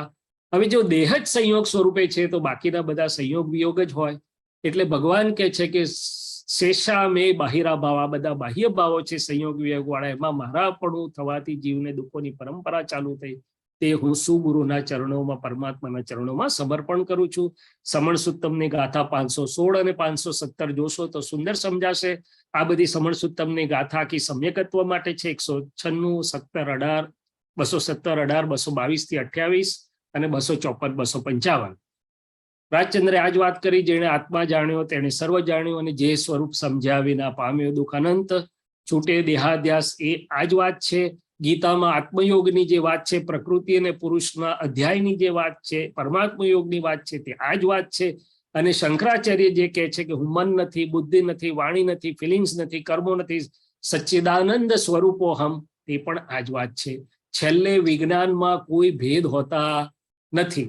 હવે આજે આ પ્રયોગ થઈ શકે ખરો?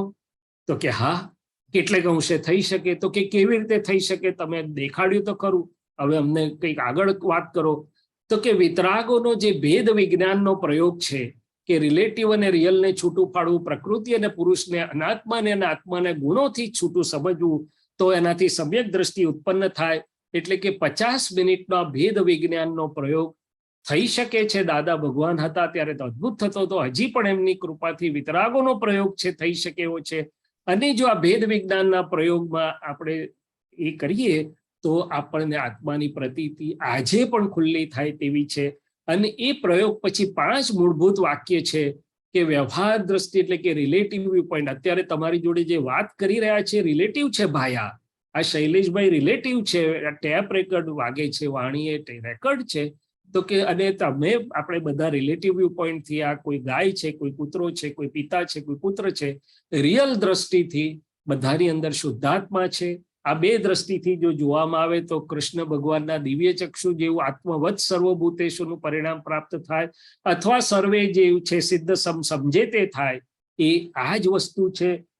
આ શુદ્ધ ઉપયોગ એ પુણ્ય શ્રાવકના સામાયિક જેવું પરિણામ આપી શકે તેવું છે.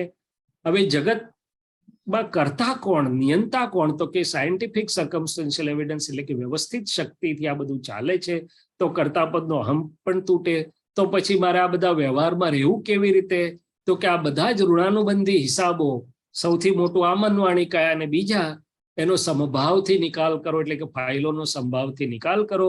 અને શુદ્ધાત્માનો ચોપડો અત્યાર સુધી જે જીવ્યા એ નામ પર બધું પ્રોપર્ટી ભેગી કરી હમણાં જ એક શેર બજારના બહુ જ દિગ્ગજ ગયા, નામ પર હતું એ બધું પાછળ રહી જાય, નામી નામ વગરની નીકળી એટલે નામ પરનું અહીંયા રહી ગયું, એટલે રિલેટિવ વ્યવહાર ભલે રહ્યો અહીંયા રહ્યો, તો કે મારા શુદ્ધાત્માની જાગૃતિથી હું જે કંઈ કરીશ એ મારી સાથે આવશે, શુદ્ધાત્માનો ચોપડો ભરાશે.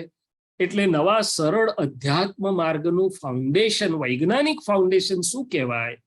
તો કે આખું જગત, ઉપદેશકો, ટીચર્સ, પ્રીચર્સ આપણને બિહેવિયર ચેન્જ કરવાનું કહે છે, આચરણ બદલવાનું કહે છે કે ભાઈ તમે શાંતિ રાખો, સાચું બોલો, ધર્મ કરો, ને આમ ના કરો, ગુસ્સે ના થાવ. ને આપણે બી નક્કી કરીએ છીએ વ્યાખ્યાનમાં કે આમ જ કરવું છે. 2 દિવસ થતું નથી, ફ્યુઝ ઉડી જાય છે, ગુસ્સે થવું નથી, થઈ જવાય છે, આમ કરવું નથી પણ થતો. કે આમ કેમ?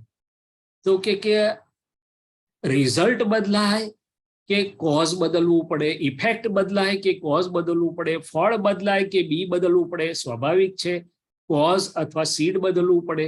તો કે આજની મારી પ્રકૃતિ ઉદય કર્મ છે, ફળ છે, પહેલાના ભાવ બીજ પડી ગયા, બદલાય, અગર ન પણ બદલાય, મોડી પણ બદલાય, પણ આજે મારી સમજણ બદલાશે તો મારો અંદરનો અભિપ્રાય અને ભાવ બદલાઈ જશે, અને એ ભાવ બદલાશે તો ભાવ બદલાઈ જશે, એટલે કે બિહેવિયર નેચરલી રિઝલ્ટમાં આવશે. એટલે જ્ઞાનીઓ અને તીર્થંકરો એમ કહે છે કે અમે તમને ફોર્સિબલી આચરણ માટે કહેતા નથી, કદાચ ભૂલ થાય તો વાંધો નહીં, પણ અંદરથી ભાવ બદલી નાખજો, ભાવ પ્રતિક્રમણ કરી નાખજો, ચોખ્ખા જે જોઈએ છે ભાવ રાખજો, બસ તમારું કામ થઈ ગયું. જેને સંદર્ભ ગ્રંથોનો શોખ છે તો કે તમામ શાસ્ત્રોને ધર્મના મર્મમાં ભેદ નથી. આ સ્લાઇડ રેકોર્ડિંગમાં હશે, જેને જોવો એ શાંતિથી જોજો. સમણ સુત્તમની ગાથાઓ પણ મેં તારવીને થોડી કઈ મૂકી છે, ગીતાના અધ્યાયોનું થોડું મૂક્યું છે, 2 વચ્ચે ક્યાં સામ્ય છે ત્યાં તે પણ મેં અહીંયા મૂક્યું છે. આપણે એની વિગતમાં નથી જતા, પણ કહેવા એટલું જ માંગીએ છીએ કે સર્વ પ્રકારના ભેદ ટળે ત્યાં જ ભગવાનનું મૂળ વિજ્ઞાન હાજર રહેલું છે. ભેદ વધે તો સમજવું કે મૂળ વિજ્ઞાન નથી. અને છેલ્લી વાત કે આ પ્રયોગનો જેને હજી સમજવું છે તો કે આ જગત 6 તત્વોનું બનેલું છે, અને આ શરીર પણ 6 તત્વોનો પ્રયોગ છે. એમાં 2 મુખ્ય તત્વ, એક શુદ્ધ ચેતન એટલે કે આત્મા, અને બીજું પૂતગલ જેને રૂપ, રસ, સ્પર્શ, ગંધ અને ગુણ છે. 2 નજીક આવવાથી, સામીપ્ય ભાવથી જેમ વિજ્ઞાનમાં 2 વસ્તુ નજીક આવે એટલે ત્રીજા ગુણધર્મો ઉત્પન્ન થાય. મિશ્રણ અથવા કમ્પાઉન્ડના અહીંયા મિશ્રણ નથી થયું, કમ્પાઉન્ડ નથી થયું, મિશ્ર ભાવ 2 નજીક આવે એટલે સામીપ્ય ભાવથી વ્યતિરેક એટલે કે ત્રીજા ગુણો ઉત્પન્ન થાય, જે નથી મૂળ શુદ્ધ ચેતનના ગુણો, નથી મૂળ પૂતગલના ગુણો, પણ 2 ભેગા થવાથી થયા. એમાંથી હું છું, હું કરું છું, ક્રોધમાન, માયા, લોભ, રાગ, દ્વેષ બધું જ ઊભું થઈ ગયું. પણ જ્ઞાનીઓ અને તીર્થંકરો જાણે છે કે આ મૂળભૂત એટલે કે અન્વય ગુણ નથી, આ વ્યતિરેક ગુણ છે. અને આ ભેદ વિજ્ઞાનના પ્રયોગથી, સમ્યક દ્રષ્ટિથી જ્યારે એ થાય છે એટલે જીવ એમાંથી મુક્ત થઈ અને પોતાના મૂળ સ્વભાવમાં આવી જાય છે. ચાર્જ ડિસ્ચાર્જના ચક્રાવામાંથી મુક્ત થઈ શકાય તેમ છે. આ પુનરપી જન્મમ, પુનરપી મરણમ, પુનરપી જઠરે શયની એટલે કે માતાના ગર્ભમાં આવવા, આ બધામાંથી મુક્ત થવાયું છે. અને આ પ્રયોગની અંતિમ સિદ્ધિ એટલે કે સિદ્ધ ગતિ પણ મળે એમ છે. આભાર. અને હવે જો નરેશભાઈ, ભદ્રેશભાઈ થોડો સમય બચ્યો હોય, બચ્યો હશે કારણ કે ટાઈમર તો નહીં મૂક્યું હતું, તો આપણે કંઈક પ્રશ્નો આવશે અને તમે પૂછશો તો એમાં આનંદ લઈશું. ને એ જ ખરી સ્વાધ્યાયની રીત છે. કૃષ્ણ ભગવાન અને અર્જુન વચ્ચે સંવાદ હતો, પ્રભુ મહાવીર અને ગૌતમ વચ્ચે સંવાદ હતો. એ આ એક રૂપરેખા સામાન્ય રીતે આપણે એક ચિત્ર દોરાયું કે આપણને સમજ પડે. અને હવે આપણે પ્રશ્નોત્તરી માટે ખુલ્લા છીએ. હું મારો સ્ક્રીન શેર કરવાનું બંધ કરું છું. વાહ,